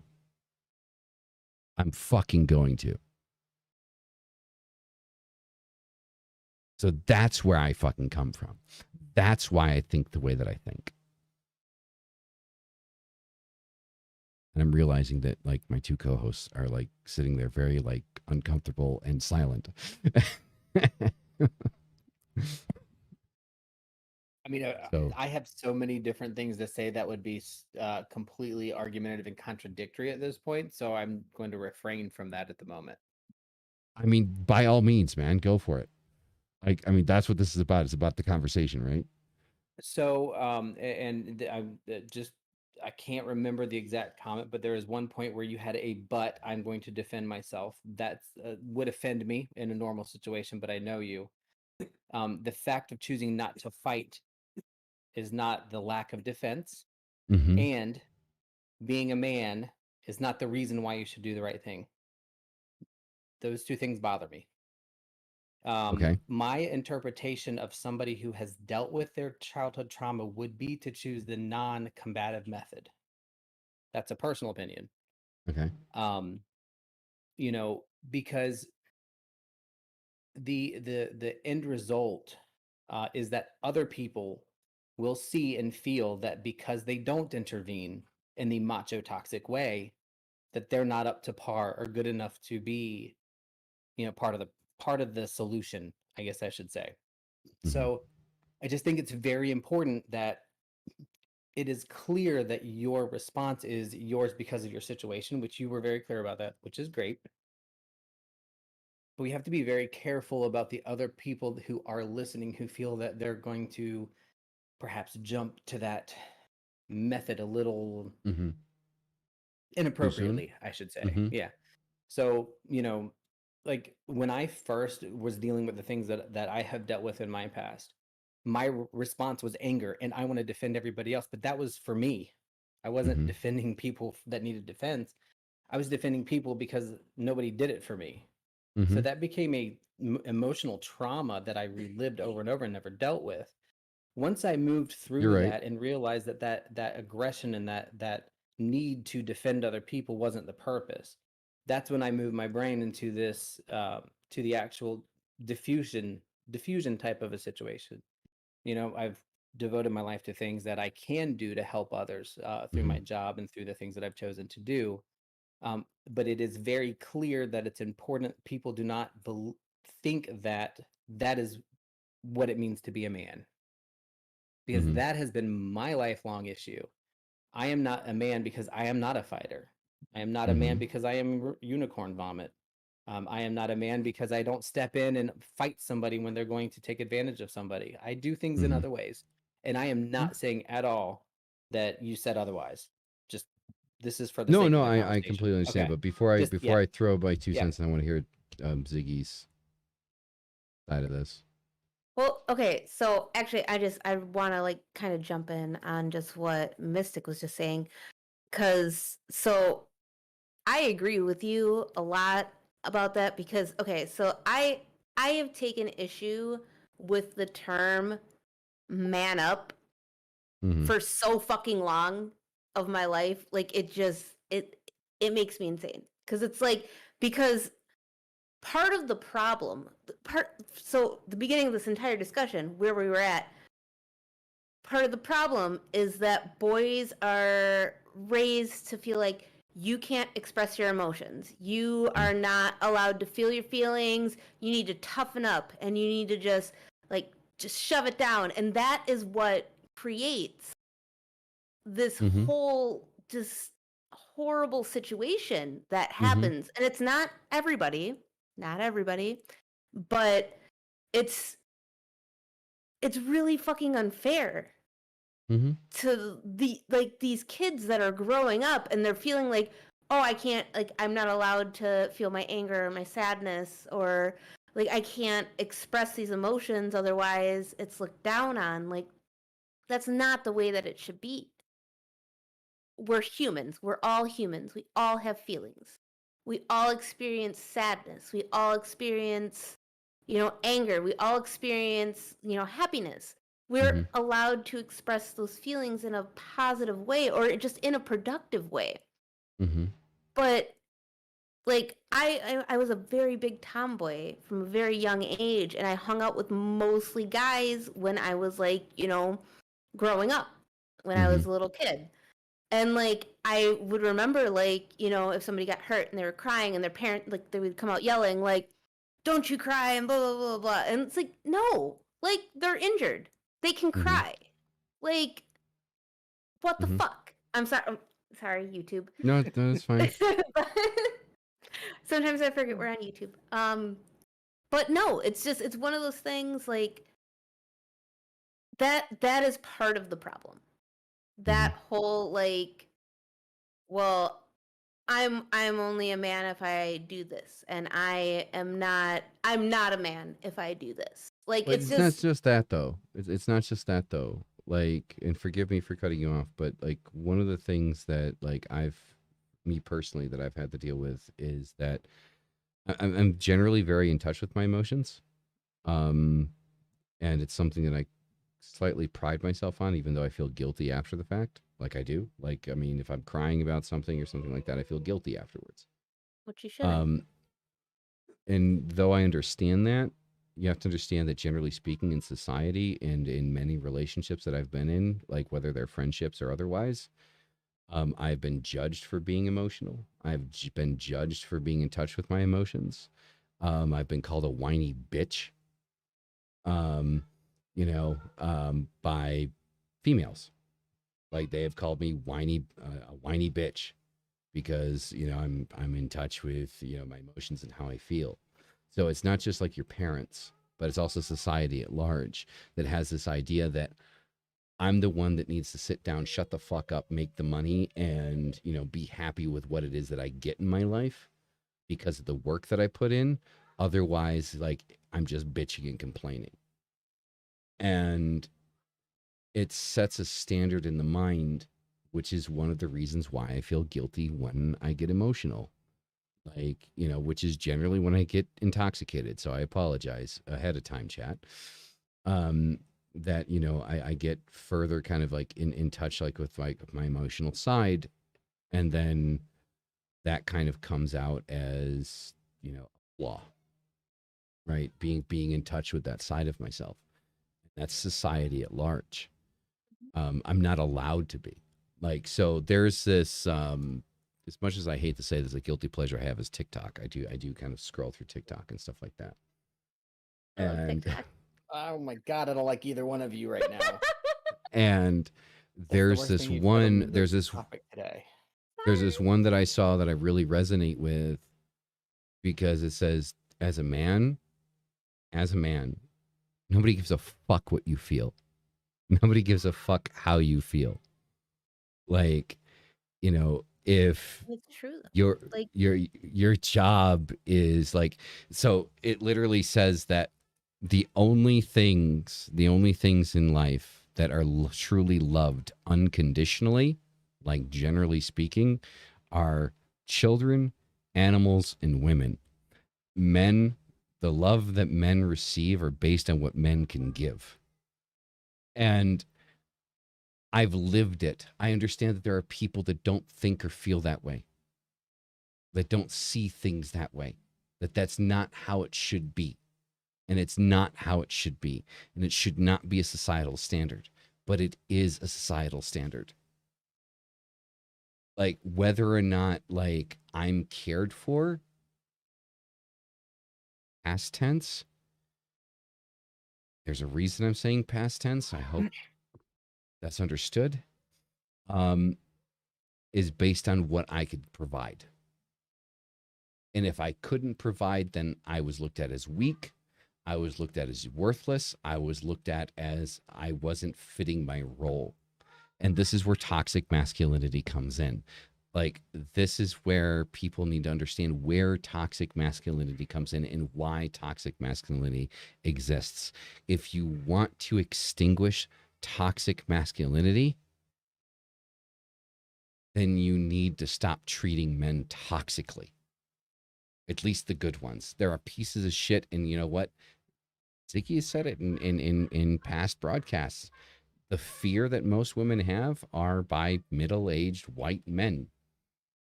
You know, why? Because middle-aged white men are, dude, like, we're in the same boat. Fuck off. Okay. I'm older than you. Yeah, well, you know, is because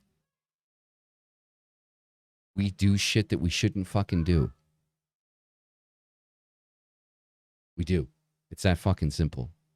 And if you're one of those pieces of shit, fucking stop. And for everyone else, go ahead. Go ahead. I see the I do want to interject just because. Go for it. Okay, so yes, but also what I was just talking about is likely the cause of why that happens. Mm-hmm. Because these children are being raised to not being able, they can't address their feelings. They can't feel their feelings. Like, they have to shove them down. And that like that literally just poisons you as a person to not be able to fully express yourself or just be able to even just feel your feelings and like have somebody there for you and comfort you. And yeah, I mean, I'll give, to have the exact opposite, to have somebody tell you like, "Oh, stop crying," after you like skinned your knee. I mean, like, it's just it's insane to me. Well, it's no. I'll give you one of my faults as a father with my son. Right, so my son has a big issue with storms and the rain. He gets scared, and you know, I've found myself, and I've caught myself, but I found myself in particular situations with him, telling him, like, stop crying. Like, there's no reason to be afraid of the rain. Like, you know, it's like the house isn't going to flood, because I think it's ridiculous that he thinks that the house is going to flood and, you know, the house is going to be taken away and things like that. And then I kind of sit there like after the fact. I'm like, well, he's 7 years old. You know, he doesn't fully understand how weather and rain and things like that work. So for him, when he sees, you know, rain leaking in through a window that's up towards the roof, you know, he thinks that the entire house is going to fill up with fucking water. So he starts throwing fucking towels all over the floor, you know? And, you know, I get pissed because, you know, the thing is, it's like, well, fuck, you know, like, I have to pay for these things to be washed, you know, like, and to wash the towels and things like that because they get dirty. The rainwater is not good water. You don't wash them yourself? I don't. I pay for them to be washed. I don't have, you know, a washer or dryer here. Okay. And so, but it's after the fact. I'm like, well, wait a minute. It's like, oh, you know, my name in my head, you know, almost said it.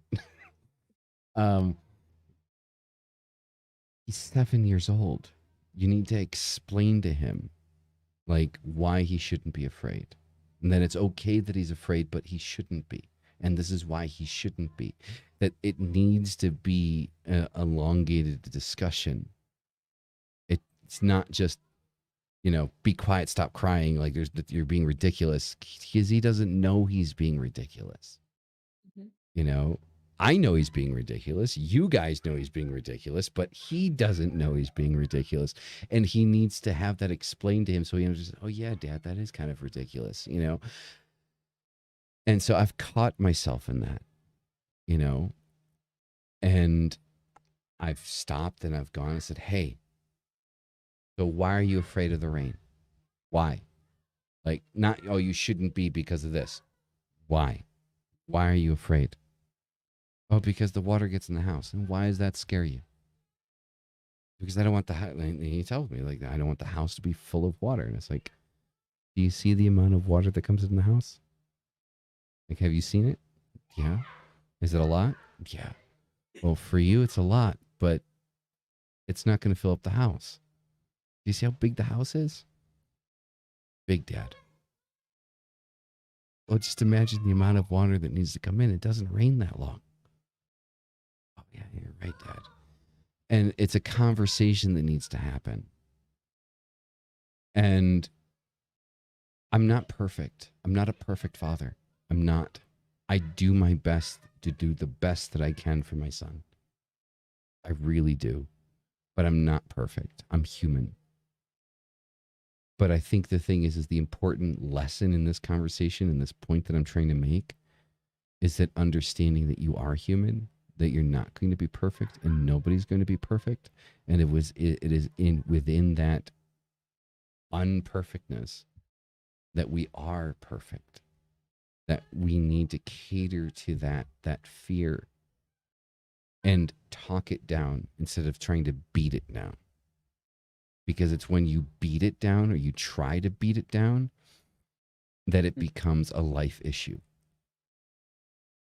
And if you can talk it out instead of attacking it, then with that comes kind of like the confidence of understanding I was loved, I was cared for, and I was understood.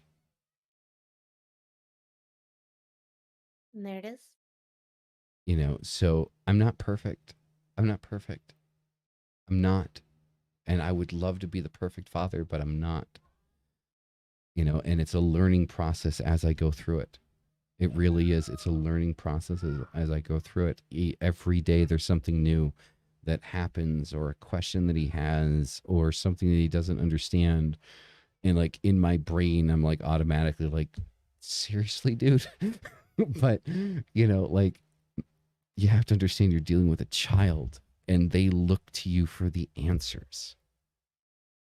Like they look to you like you are literally God in their eyes. You are God. And it's what you do and what you say that shows them how they should live their lives. And if every day of their life, like in my life, they're beating down your emotions, well, then you're going to be afraid to be emotional. You're going to feel guilty for being emotional. And I'm going to tell you, like, when I feel like I want to cry about something, even before I start crying about it, I feel guilty for it. I feel like I'm not being what I need to be because I feel like I need to cry. And I'm telling you that from firsthand experience. I'm not bullshitting. That is how I feel on a day-to-day basis. When I feel emotional about something, like I have not fully, I'll give you an example. For those that don't know, my father died not too long ago. About a half a year ago now, roughly. We're getting to that point. I still haven't fully really grieved my father dying because I feel so shitty shedding a tear because my father died.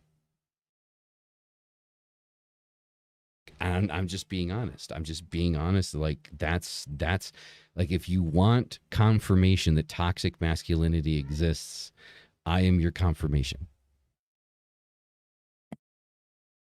Yes, but no, because you are also the perfect example of you're somebody that suffered toxic masculinity, but does not Subscribe tray. to it. Yes. So you yourself, you suffered it. That is the way that you were raised. That is, or whatever it is, the experiences in your life that have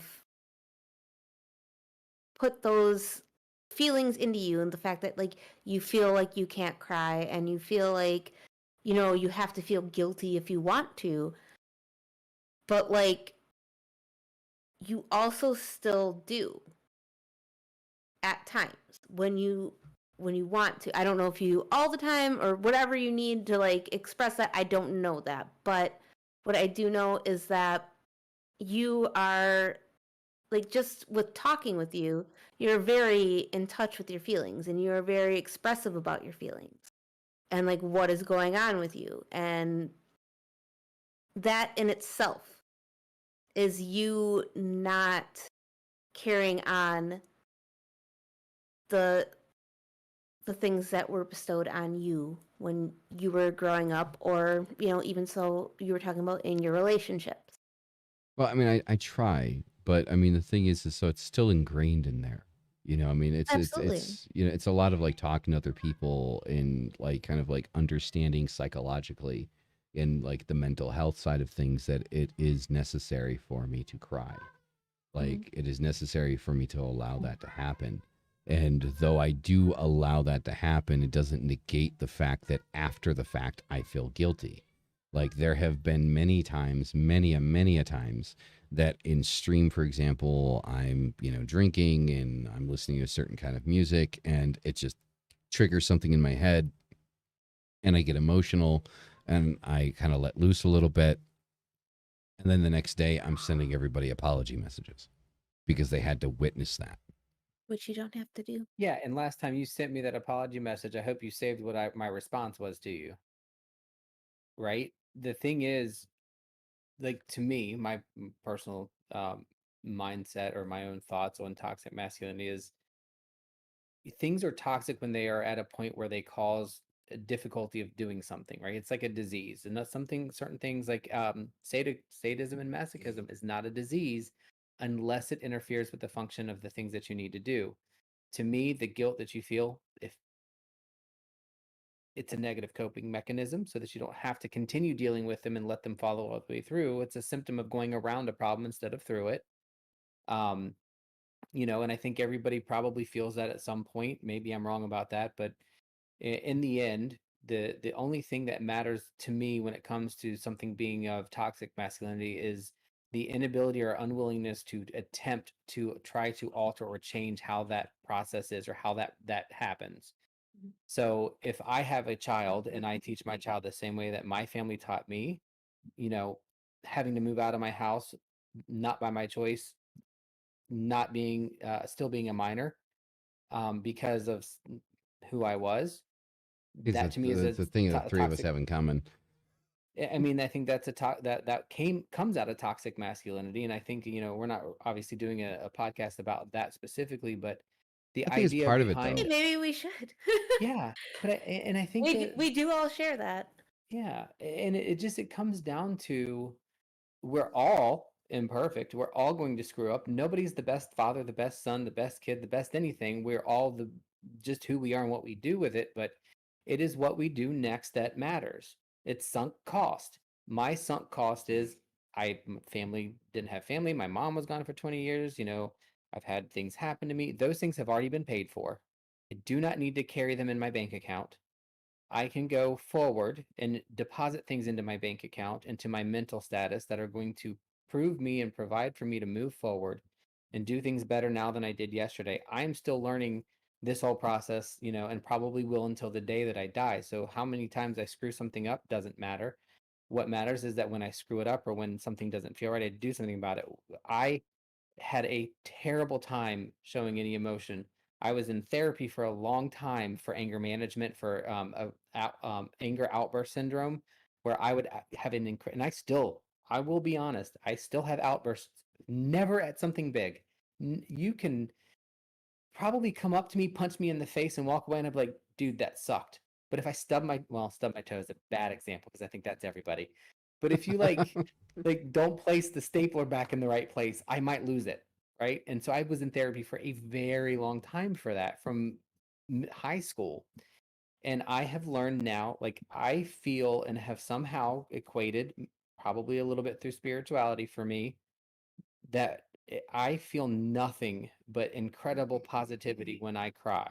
Whether it's happy, sad, angry, frustrated, when I cry, I literally have figured out somehow, and I can't share it. I don't know how I did it, but when I do, I literally feel that emotion washing out of my body and coming back to a normal place. I don't And like. I and feel guilty. I don't think I ever felt guilty, but it was embarrassment. I surely That's felt part of it too. embarrassment Yeah. when I cried, because I don't really feel guilt much. Like, it's not a thing for me, because it's already done, and I just feel like it's already done. Mhm. Whoops, shit, shouldn't have done that. Oh well, let's see what happens. But But embarrassment's bad too. You it shouldn't. is. It was so embarrassed, and now I'm not. Like, now, and well, maybe sometimes I probably do, but I literally will be on the plane, and like the dumbest things make me cry, and I say dumb, being funny. Like, I watched a video the other day of, and I've seen it 100 times, of the guy who was walking down the street, and he moves the plant underneath the water that's draining so it didn't get watered, and he helps the lady pull the cart up, and then blah. I cried like crazy on the middle of a plane, and everybody's looking at me like somebody died, and I'm like, I'm good. I just don't care anymore. And if you if you subscribe to who gives a fuck what other people think, you're gonna have to find a way to connect that to your guilt so that you can remember that guilt doesn't matter, because the expenditure is already there. My The natural tears reaction. are the move forward. My natural reaction when I want to cry is to choke it back. Oh That's no, my I natural let it reaction. go. That's no. That's like, for me. Used It's to be. like when I feel like I want to cry. Like I get that like little ball in the throat kind of thing, and I'm just like, I fight it. I fight it, and I don't let it out. Like, so the other I had day I to was learn. talking to It feels so good. the other day I was talking to somebody about how long it's been since I've seen my mother. And as I was talking about that, like, I had the biggest fucking ball in my throat that I just wanted to fucking let it out, and I just didn't. I just didn't. I fought it back as much as I could, because I haven't seen my mom in like almost 20 years, like face to face. And I'm gonna be seeing her soon, and I just wanted to fucking just let out and fucking just bawl, because of how long it's been since I've seen my mother face to face. And I just didn't. Like, generally speaking, like, if you want to know if I want to cry, like, if you see me taking like really deep breaths, like shit like that, yeah, that's because I want to fucking cry, and I'm just not letting it out. you know and I didn't let it out. But you should. Like, see that, and that is something that I learned, because there was a lot of that too when I was growing up. There was a lot of just like, oh, don't cry or I'll give you something to cry about. There was a lot of that with me growing up. But I stopped living with any of my family at 14. So I had some point in time to like actually have some type of my childhood, or adolescence still, where I can like unlearn that, because the family I went to go live with was very emotionally healthy. Like, my God. Like, it was such a weird experience, but it's amazing, and it's given me my two sisters that I have now. But like, it was one of those things, like, I did for the longest time. Like, I also felt like, I can't experience my emotions, and then I had this whole outlet now. If like, if any, like, well, and I actually wanted to ask you, Mystic, maybe we can talk at a later point, like outside of this, because you're talking about like, your anger and your stuff like that, and so mine isn't like super addressed to anger, but it's like the smallest, like if I drop my fork on the floor, like I will just bawl my eyes out. Like, I dropped my fork on the floor. Like, there's no need for me to bawl my eyes out, but I'm going to, apparently. Like, just Apparently. like I love it. the smallest things, like that happens to me all the time because I do like I get so frustrated and then I cry and then I'm fine and that's it. Like Hmm. Yeah, I've really learned that the crying thing is, and I say I don't know how I do it, but it was an active choice to try to connect my crying. Like, when you spiritually take a bath or a shower, you can wash the energy off and have clean energy. Well, when you cry your tears, you can wash the anger and the frustration out, right? And for me, it always feels better afterwards, no matter what the reason was. Always. But the thing that gets me to the anger is what I start feeling embarrassed or guilty about. It's like, dude, are you seriously? Seriously? so, and I will say in those moments Ugh. I always feel guilty and embarrassed. So I will say that just because it's like it's so irrational and it's so immediate and there's nothing I can do to stop it. Yeah. And like when you said that, I resonated with it like so hard because it was just like because that happens to me, and it's always just like it's like a sliver of a thing. It's not like you said. Somebody can come like fucking punch me in the face, and I'll be like, I mean, I'd probably cry Yeah. about that too. What But the hell? but Yeah. like it's such an insignificant thing that turns into this big thing. But then it's just like, oh, I think and it's a then form. I okay. think for me, I'm sorry, but I think for me, it's kind of like a form of projection or misplacement. Like, if I think about it, which doesn't usually happen very often because I'm not great at it, but when I think about it afterwards, it's kind of like you have all these other things that you should have made you angry and frustrated, and you've been dealing with those very well, and you blew up at the fork. Well, maybe you actually didn't deal with that other anger. Yeah, That's That that's is what it's usually exactly what come it back to is. it me. could be. Yeah. I mean, And I'm it's sorry. just I'm sorry. I keep smiling. I just like I've literally like never encountered anybody that's Oh, actually like talked about those experiences happening. I'm like, oh my god, I'm not the only one. Okay, I'm not just completely insane. So, no, I think a lot of people deal with that. I mean, I mean, personally, like how I like if I feel like I need to cry, like I'll have a couple of drinks, I'll throw on some sad music, and I'll put myself into a state where I cry by myself, and I'll let it out. But I think that like for a lot of people, like it's one of those things that like you let the bigger things kind of build up and build up and build up. And then like when something little happens, like kind of like opens up the floodgates, so to speak. yeah, but you Um, still haven't dealt with those things. That's the problem that runs into. it Mhm, You know is. what I mean? When you open the floodgates, and you probably feel guilty after that too, right? mhm. Yeah. So the original things that got you to that point, you probably haven't. I cry a lot. Well, I do one of the too. things, I like cry one of all the the things, time. It's usually happy cry though. It's usually something that's like heartwarming or something that you do it unless I'm pissed. I'm gonna go 2 times out of 10. Mine are happy cries. so like one of the things that still bother me, like is so for example, like with my dad, like the last thing that I said to him, like this will always bother me. Like I think this will always bother me as long as like until is I asked him if he wanted to die. And I know Mystic, you and I talked about this, but that still bothers me. That instead of telling him, hey, I love you, dad, whatever that I needed to tell him, didn't. I asked him if he wanted to die. And that really, really fucks with me. Um, um, What do you say? no, but he didn't say it. He shook his head because he couldn't talk. And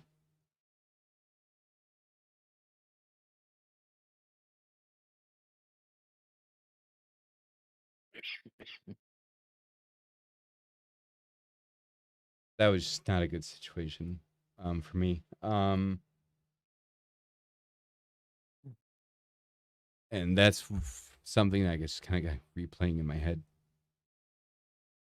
When I think about him. Um,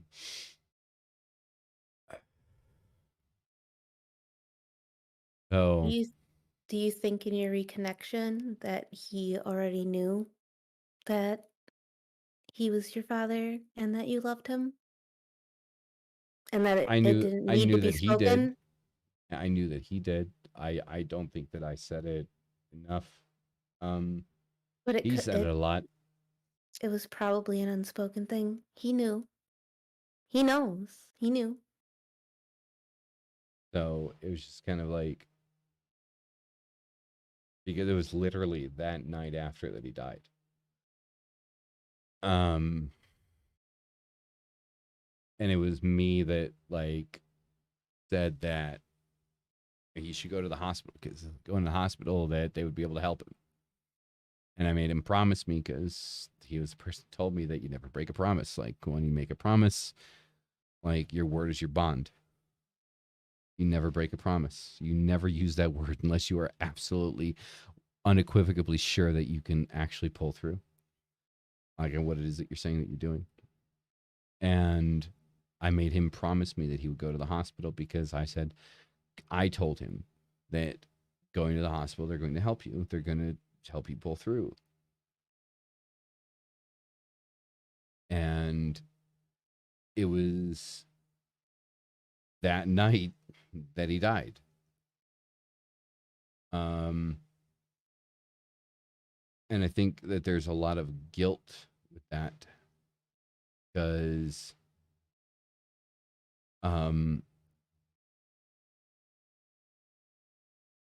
nobody else got to see him, like before he passed. Like my brother didn't get to see him. Like I saw him like via phone, because I was talking to my mom, and my mom showed me to him and showed me him sleeping at the time.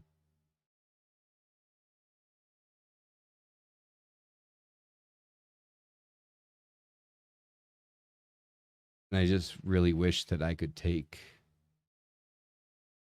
that moment, and instead of doing what I did,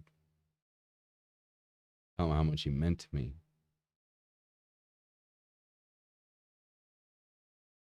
And you can ask fucking Mystic every time I fucking talk about this. Every time I talk about this.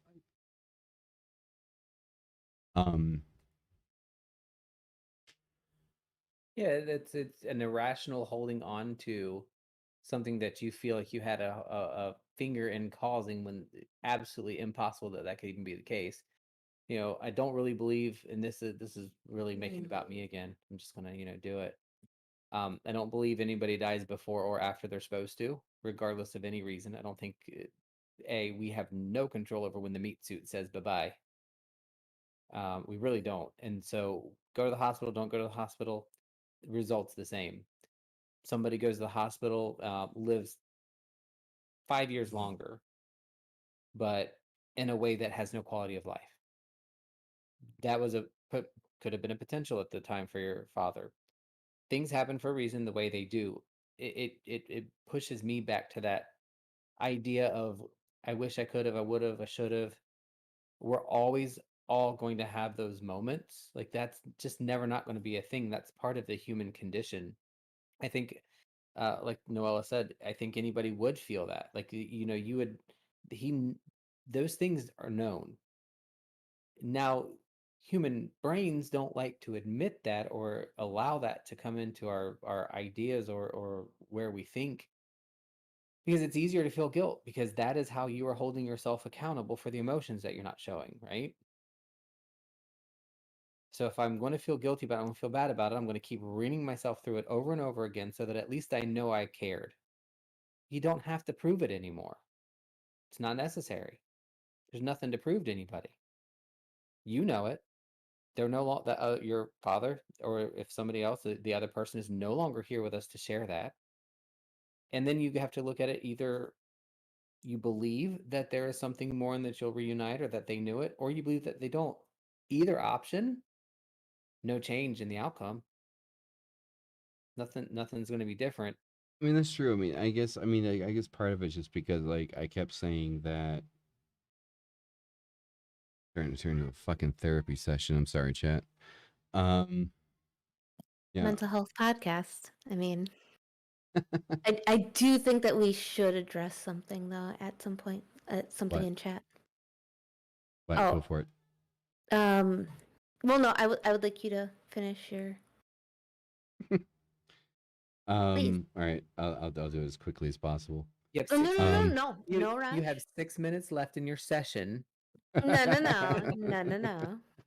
Because then I want to talk about Um, my mom. Well, no, there's just a very good point. There's a good thing that got brought up that I think needs to be addressed.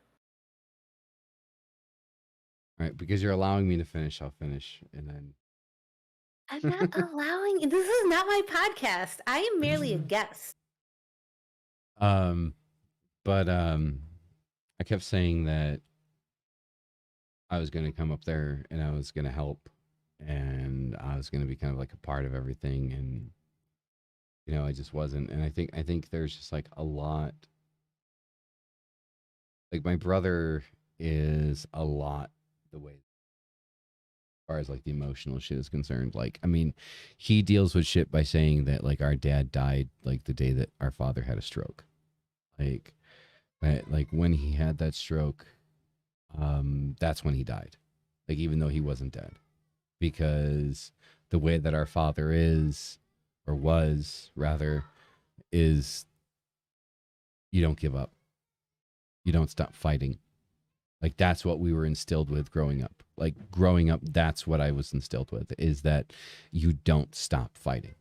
Like it doesn't matter how hard things become. It doesn't matter how difficult or how impossible you think it is. You don't stop fighting. You keep going until you literally cannot draw breath anymore. And we looked at it like he gave up. And so when he gave up, it was that, that was it.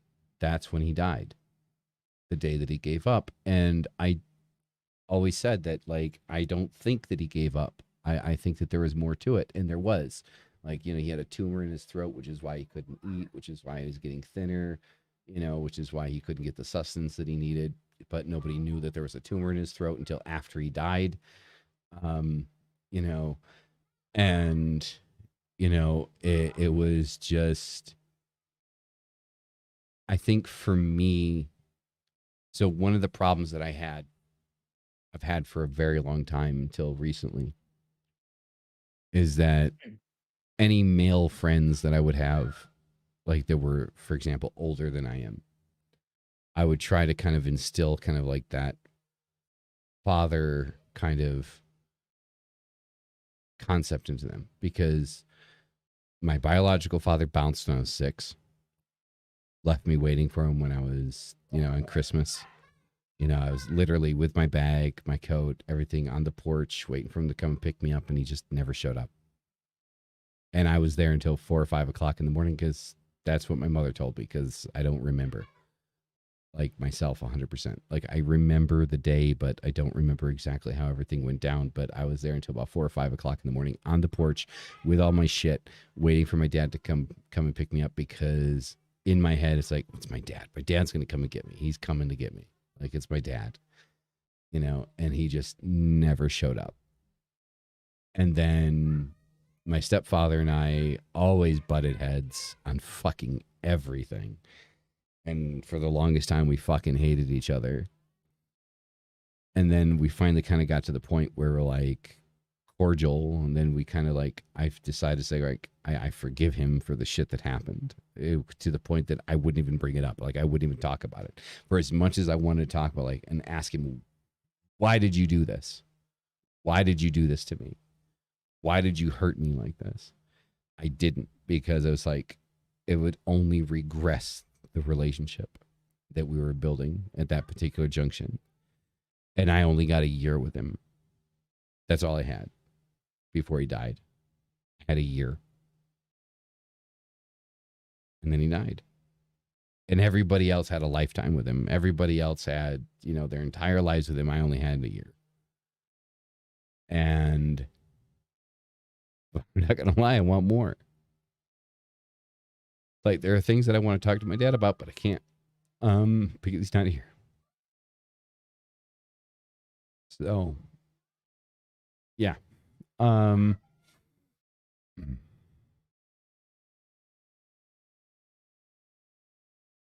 think it's a good segue to go to like what it is that you want to talk about, Ziggy.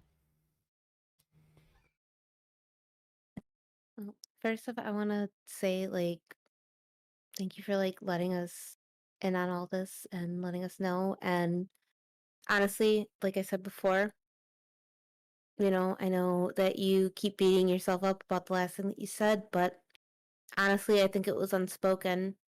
You didn't have to say those things. You said what you needed to say, and the rest was already known. So you don't got to worry about that, right? I know you probably still will, but you don't have to, is what I'm saying. Appreciate So that. the thing that I wanted to look at was if we're having a mental health discussion, I I'm gonna butcher this name, and I apologize in advance. It's Jurian. I don't know. Anyway, I think I'm saying it the same all three times. Anyhow, they said, "I think I am addicted to my depression and self-hate, so I cling on to the pain." And that is a very serious thing, especially for people that suffer from, severe depression or severe anxiety, because it's what you know. It's what Mm-hmm. it's uncomfortable, but it's comfortable. Mm-hmm. And it's really it's it's a really hard thing to deal with because it's, you know, you feel like to a certain extent like it's part of your identity. It's like who you are as a person, but it doesn't Mm-hmm. need to be. And if you have ways that you can rid yourself of those feelings, like if you're stopping yourself because you feel like you're losing part of your identity, I feel like that is it's a very intrusive thing. Because Mm-hmm. I've known a couple people that have gone through this whole experience where they had solutions that were brought to them, and given I can understand that. So for me, because I think I've expressed this already, I suffer from very, very severe anxiety, and I do have depression, and I've gone down the medication road a million times. It's never gone well for me. I've had a multitude of different side effects, from just being completely just lethargic and not a participant in my own life, to completely losing my sex drive, to just completely like feeling nothing, like literally feeling nothing, which is what I was trying to avoid, because what I feel when I'm in those senses is I literally feel empty and nothing. And that's when I feel the worst. So I've yet to find my magical cocktail of things that are going to make me feel like a human. But one day I might find them. But it is also one of those things where, like, I can understand because I've felt this way for so long, and I've dealt with my anxieties and everything for so long. And I mean, I long for the day that, like, I can just, like, wake up and just, like, get out of bed and, like, go outside of my house and not have a 45-minute pep talk for myself. And, like, those things seem amazing to me. But at the same time, it's also scary because it's like, I'm going to have to go through another drug trial. Like, I'm going to have to try more pills. And what is it going to do to me this time? And it's just because you never know. And I don't know if they meant that it was just like they're addicted to just feeling that way, or if it's like part of who they are, or if it's they're afraid of feeling anything else. But I do think Mm-hmm. that that is a thing that, like, people do cling to those sorts of things in their life because while it might not be super comfortable, it's what they're comfortable with. Mm-hmm.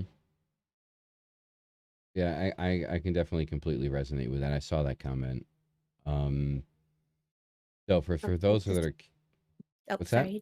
He No, go just ahead. said, or they just said, I don't know who they are, but they just said it's the evil I know versus the evil I don't know. Mm-hmm. Exactly. It's I mean, I can resonate with that. So, all right. So for those that don't know, when I was diagnosed with borderline personality disorder. And so basically borderline personality disorder is essentially bipolar disorder but caused by trauma. And I can tell you through experience that it is most definitely an uphill battle.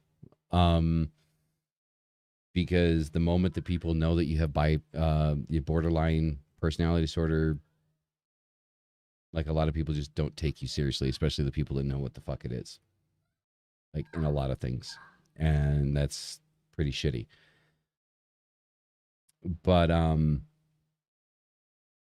being addicted to your depression, being addicted to kind of like your emotions, the negative ones, is something I resonate with, because being addicted to your negative emotions, those negative emotions that you feel, at least remind you that you feel something. Because a lot of the time you feel empty. So when you feel negatively, it's like, oh shit, well, I'm feeling something. Like there's something inside of me, besides cold. And it's very easy to get addicted to the negative emotions, which is kind of like why I've kind of positioned myself as, an artistic personality, because art is the thing that kind of puts everything out there. Which is like when I was a kid, when people would fucking ask me, why can't you draw anything nice? Like, why can't you draw flowers and rainbows and things like that? It's just because I don't feel flowers and You, rainbows. that's why. Oh, sorry, YouTube. I'm getting you guys demonetized so much. I apologize. That's all right. We're not monetized anyways. That's all good. Because I got 750 followers to go. So, but I completely resonate with that, Jorian. And yeah, Jorian, I don't know if I'm pronouncing it correctly either, but that's what everybody says is Jorian. So, so Jorian, like, I'm right there with you. I completely understand. So like, especially like when, like after being diagnosed, like, so the type of person that I am, I'm very familiar with the diagnostic criteria. At least like with the DSM-4. I haven't really gone through the DSM-5, but I'm very familiar with the DSM-4. And Insane. Just FYI. it is like if you don't know like how to like meet, like how to like identify the criteria necessary to diagnose, like you feel like you fucking have everything, like everything in that book, like everything. All right, all the power to you. That's the last one in the pack. Don't call me out. Womp womp. And my bartender quit apparently. Wait, I've been where empty is for a while. where's Rook? He's clicking over there on the computer doing something. Rook, I mean, I'll get a drink. Rook, I need a drink. Do I need Rook, to like tap on my glass? Yeah, I have done that before a few times. Watch. So yeah, Jorian, I'm right there with you. I wanted to jump in on Malice. this one. Jay. Yes. Jay. We're calling them Jay. Yep. Jay works. All right, Jay. We're calling him Jay. Okay. So now I'm gonna want to call him Jay Urian. So I'm gonna have to work on that. I want to jump in because Yeah, go for it. I don't understand empathetically or like what it's like to have a depressive disorder. I know it. You're an asshole. Hey, no. I'm kidding. He knows I'm joking. I will say I am a bit envious. Yeah, I don't have depression. I've felt depressed before in situations. I don't have anxiety issues, but I've felt anxiety before. Um, I did, as a kid, was diagnosed with explosive anger disorder, which is generally a child thing. Like usually most people grow out of that. Do you want to take this? Thanks. Alcohol or not? Yes, alcohol. Are you kidding me? Alcohol. Really? Can I get Really? I need a rook, please. Look at- Really? You realize that it's gonna go slow now, eh? Oh my god. My brain is now like okay, so yeah. So as a kid, therapy, did that, felt fine. Had situations, I don't know how or why I got lucky because everybody else in my family, my dad is major depressive disorder, has attempted suicide multiple times, one time in front of me. My mom's schizophrenic, bipolar, like everything under the sun, and medications and yada. So I've dealt with it from that perspective, but never as a personal perspective. So I don't have that insight into what Jay is saying, but um, I can see why people would do it. Like for me, my thing was in my very young adulthood was getting drunk to blackout drunk every night. But it wasn't depression. It wasn't anxiety. It was literally I just didn't like myself.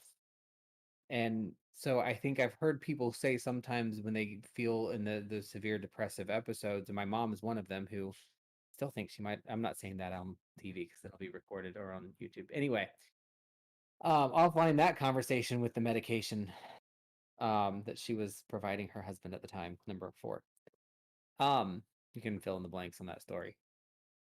Anyway, my point is like it is very hard for people who don't experience depression to really understand what it's like or what it feels like because we tend to. I luckily am trained, but we tend to say, "Oh yeah, I've been depressed or anxious before. I know what it feels like." It is completely not the same. I do get that. Like I know it from training, but I don't know what it feels like. I only know what it's like to deal with other people around you that have it.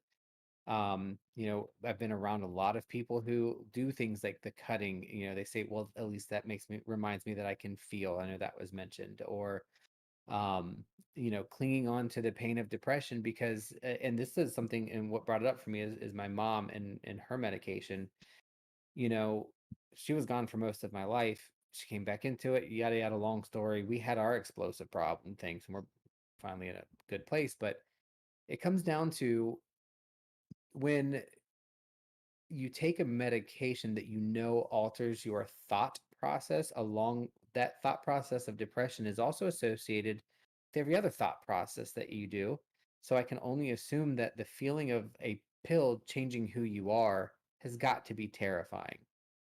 Like I just can't imagine what that feels like because to Yeah. think that it's so not wishy-washy, but it's so changeable. Like what else is it gonna, I don't know. It just, from a perspective of somebody who doesn't have those things, it's I Well, wish we could, and I wish other people would be a little more understanding in the fact that you know it's real. It's not the same thing as having a depressed moment. you know mhm. and that makes it just hard, I think, for people to really listen to it. And that's why a lot of people think that it's hooey. Like I hear a lot of people still now that think that mental health is fake. Like it makes no sense to me whatsoever. Well, and the whole thing with it is and the reason why it's such it's I don't want to say like a mixed bag because it makes it sound weird, but like that's what it is because everybody's brain chemistry is different. So it takes so much to like figure out what is going on, and because people haven't taken mental health seriously for so long, we don't have enough like ways to diagnose it. We can't just like I mean we can do brain scans, we can do all sorts of things, but like you can't just completely pinpoint the exact, medicinal cocktail that you need in order to rectify what is going on in your brain. Like because for me, like I have a chemical imbalance. They have not been able to tell me what my fucking chemical imbalance is. I'm just off. Like, it's just, and it's very frustrating because, and I hate to like throw this in here again, but like, especially as a woman, for me, when I talk about like mental health issues or anything like that, there's still a lot of that kind of thing in the industry where, oh, well, I'm over exaggerating and I'm being a bit hysterical, and that it's just, it's not as bad as I'm making it seem. And like, I finally found a doctor that I work with that, like, goddamn, like, she has been like the shining beacon of my fucking world, let me tell you. But like, we still haven't been able to figure it out. And honestly, she put me on a new thing. I haven't taken it. She put me on it 3 months ago, and I'm fucking terrified. And I haven't taken a single one because I don't know what it's gonna make me be, and I just can't. It fucking terrifies me. It's sadly, the thing is like a lot of the things that in our brain that connect us to make us who we are, when you take a medication, it doesn't just block the imbalance, but it blocks that part that we're comfortable being. And I know this from experience. I think one of the primary, like the major medications that they put me on was Wellibutrin. When I was younger, and was not a fan of like how I felt taking that. And I stopped. And one of the things in generally successful, but in other areas, no. One of the things I decided to do was, okay, so you're saying that I have this. So what I'm going to look at is I looked at the diagnostic criteria. I looked at like what was, the pervasive kind of like behavioral patterns for that particular disorder. And I did the best that I could to make myself consciously aware of the things that they were saying, okay, this is why we're saying this. So what are the things that I'm doing that makes you think that I have this? And I think between therapy, and I was on therapy when I could afford it, is again, it's fucking expensive and it shouldn't be. Between that and trying to make myself consciously aware of like, these specific behavior patterns, I was kind of able to kind of like move myself out of that, like to a particular point at least, not completely. There's still kind of like certain patterns that are involved in it that are kind of like pervasive, that kind of like maintain, and I catch it when I can. And what do you want to say? I do want to just jump in here just because I feel like you and I have been like kind of on the same thing with this, but I do want to say that I am not saying that I'm not an advocate for medication, because I am a huge advocate for finding what works for you and taking medication. For me, my journey has not gotten to the point that I needed to yet. Mm-hmm. So that I wanted to put that out there for the audience and everything. Like, that is not what I'm saying. My journey has been an unsuccessful one so far, but that's not the case for most people. So please, please, please, please, if you are in need of being medicated, don't let there be a stigma on it. Like, just don't let that happen. Please do it, because it's very fucking important. I'm sorry again, I swore. No, it's fine. It's fine. I feel like we no. we need the meme that says drugs all the time. Like, you know what I No. mean? Drugs. Drugs. Drugs. That's just what I'm saying. Like, no, because not everybody needs that. Like, as Mystic was saying, like, Mystic doesn't need like something like a. I like drugs, Like, but don't need them. exactly. I'm not Like, saying which ones in case my bosses are watching. but what I'm saying is like if you need something to help balance your brain chemistry or just to help you feel okay on a day-to-day basis, then please just do it. I mean, like, within the, not heroin or any of that type of thing, but No, no just self-medicating. No not self-medicating. heroin. no Love it. self-medicating. That's the T-shirt. Yeah. Just not heroin. Well, I think the thing is I've so lost a couple friends to that. So because it's I- terrible. I think that that's I'm always a my big. go-to to know. There you go.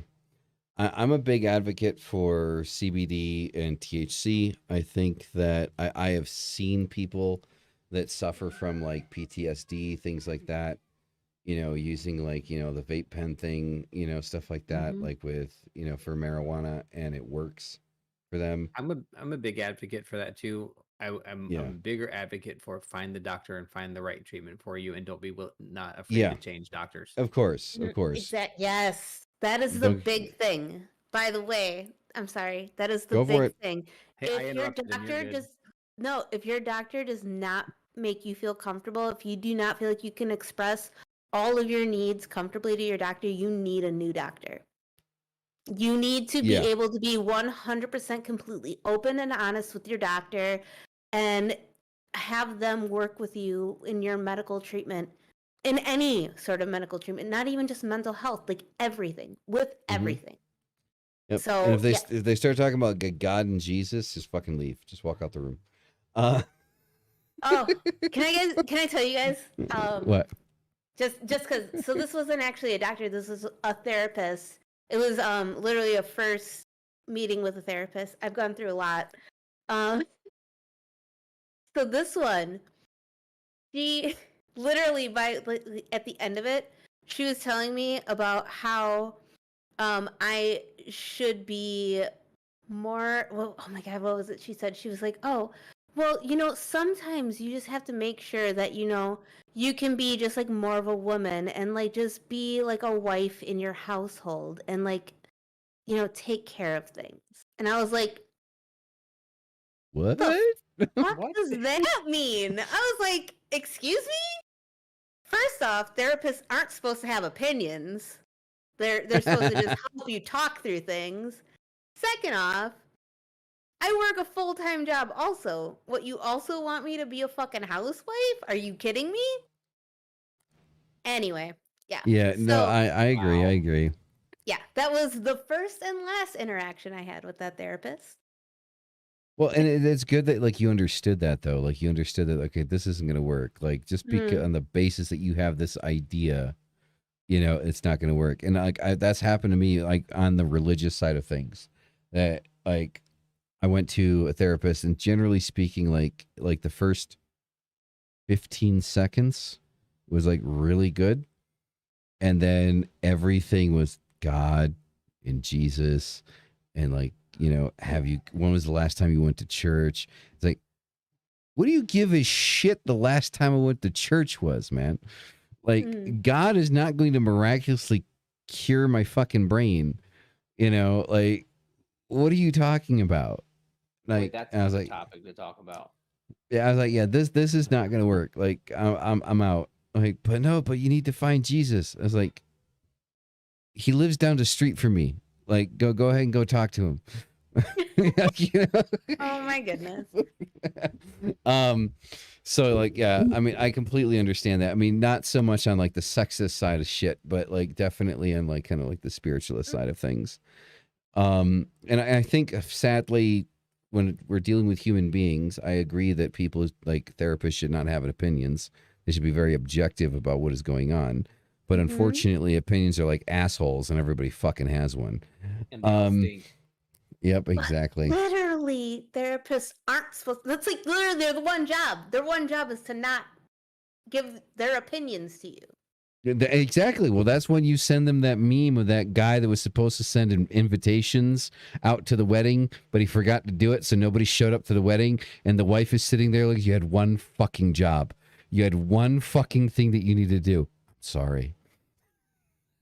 I've not seen that meme, but It's a I will good one. trust It's a video meme. It's good. So yeah, no, I get it. I get it. So yeah, I think the takeaway, first and foremost, if you're suffering from something, talk to somebody. Like, if it's just a friend, if that's what you need, then do it. But my suggestion would be, if you're thinking of harming yourself, harming other people, or anything at all that has a pulse, seek help. There's hotlines, talk to people. That is a very fluffy fucking dog. Yes, I am like George Bush. Okay, I am like George Bush. Our foreign policy is, hey, look at the kitty. She's gotten heavy. Yeah, she keeps jumping up Sorry, on the chair. but are we able to put the links Yeah, in the description? drop or it if you anything? got Okay. it. If you got it, drop it.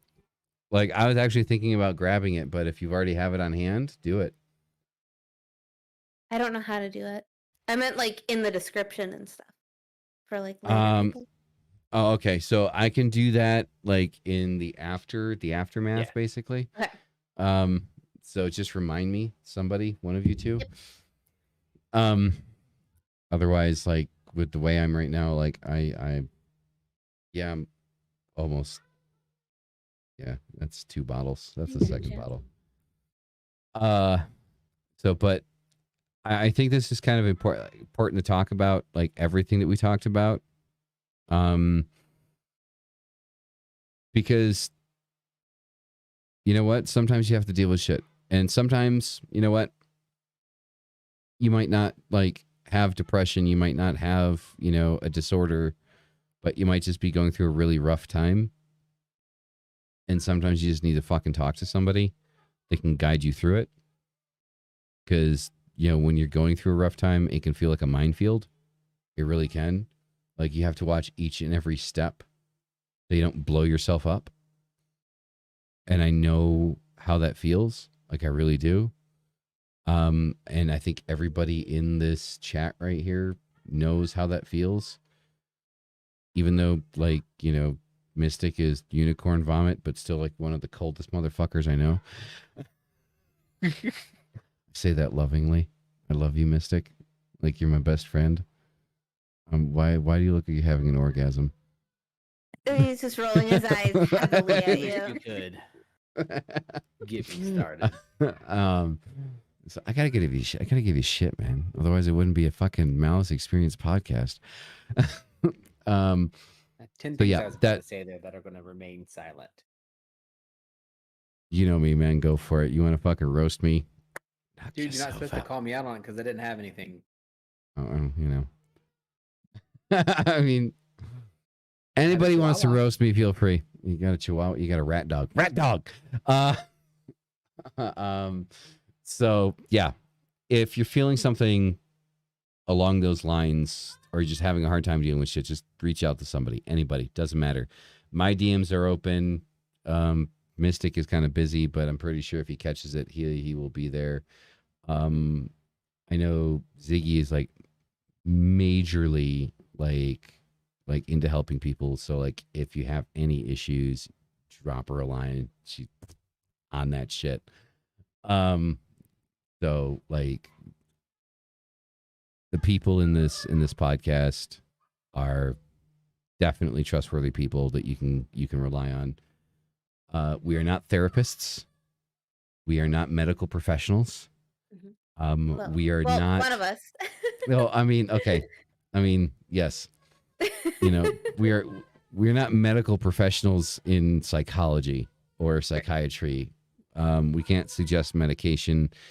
We cannot legally like provide you with any type of actual like advice when it comes to things like that, but we are more than willing to talk to you about, like, for example, our experiences and things that we've been through and how we've dealt with them, and how, in the hopes that how we have dealt with certain situations, how those things are going to like potentially help you. Okay. So yeah, just be aware of that. right? So if you do reach out to us, that's cool, but it is not medical advice.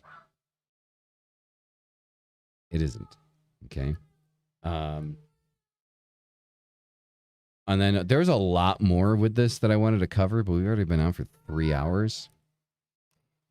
Like mental health is a big fucking thing. There's a lot more I wanted to cover. But I'm already going to have a hard time uploading this one. So, final thoughts. Diggy, we're going to start with you. Your final thoughts. Well, I mean, I feel like you covered it pretty well, and kind of in my last little tirade that I went through. If you need help, seek help. If you need medication, seek medication. Medication is not a bad thing. Sometimes it's a lot of trial and error, but if you can eventually get to that place that you need to be, then it's completely and totally worth it. And you've got to do what's best for you, because if you're feeling that you're in a place that you can't cope and you can't deal, you have to reach out for help, because you can't do it alone.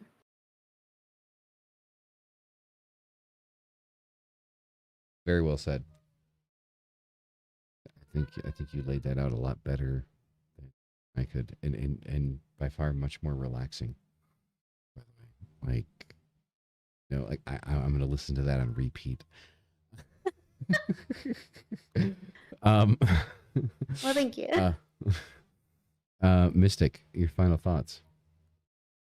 So I think, with or without a diagnosed mental disorder, mental health is still important for everybody. And it's not just if you need help, seek help, because sometimes it's hard to know you need help. If you do not need help, but you know somebody, or you are friends with somebody, or you haven't checked in on somebody, just say hi, see how they're doing, ask them how they're doing, be willing to listen to them, be willing to talk, because it again, it's the human condition. It's all of us or none of us. So don't forget to check on your friends, your people. It's been 6 months since you talked to your best friend. You guys have just been really busy. Just call and say hi, see how they're doing. You never know how things can change for somebody, and being there and being the one person for that moment just to check in can sometimes make a big difference. Exactly. I actually have a friend. I'm not Oh going to my mention God, that's names or anything. crazy. I actually have a friend who could possibly like me. Oh, I knew you were going to go there. Jesus. All right. No, but I do have a friend that had mentioned to me that he suffers from, you know, what we're talking about. Diggy knows who I'm talking about. Well, I mean, knows of who I'm talking about. And had mentioned to me that, you know, he's constantly, like, he doesn't want to get into relationships or things like that because he's constantly afraid that one day, like, he's just going to lose his fight with depression. And then he turns around and he tells me, he says, but I'm not going to do anything until I've actually hung out with everybody that I want to hang out with. And he talking to me, he's like, well, and you're one of those people. Like, I want to hang out with you before. I was like, well, then it's very simple solution. I'm just never going to hang out with you then. Like, you and I are never going to meet. So like you always have that pending meeting with me. So like you stay alive. And sometimes, you know, that's the kind of joke, like when you're dealing with somebody that's going through something like that, sometimes that's the kind of thing that you need to lighten up the situation so they kind of come out of it. You know, like, you know, just to kind of make a little bit of humor. I'm not saying it's a cure for everything, but in certain situations and circumstances, it helps. So, you know, if you, like what Mystic said, kind of combining that is like, if you know somebody that's in need of something, or you haven't talked to them in a while and you know that they struggle,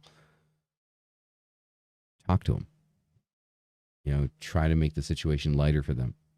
You know, give them a smile in their face, because when they're smiling, you know, 9 times out of 10 in that moment, They're not in that place anymore.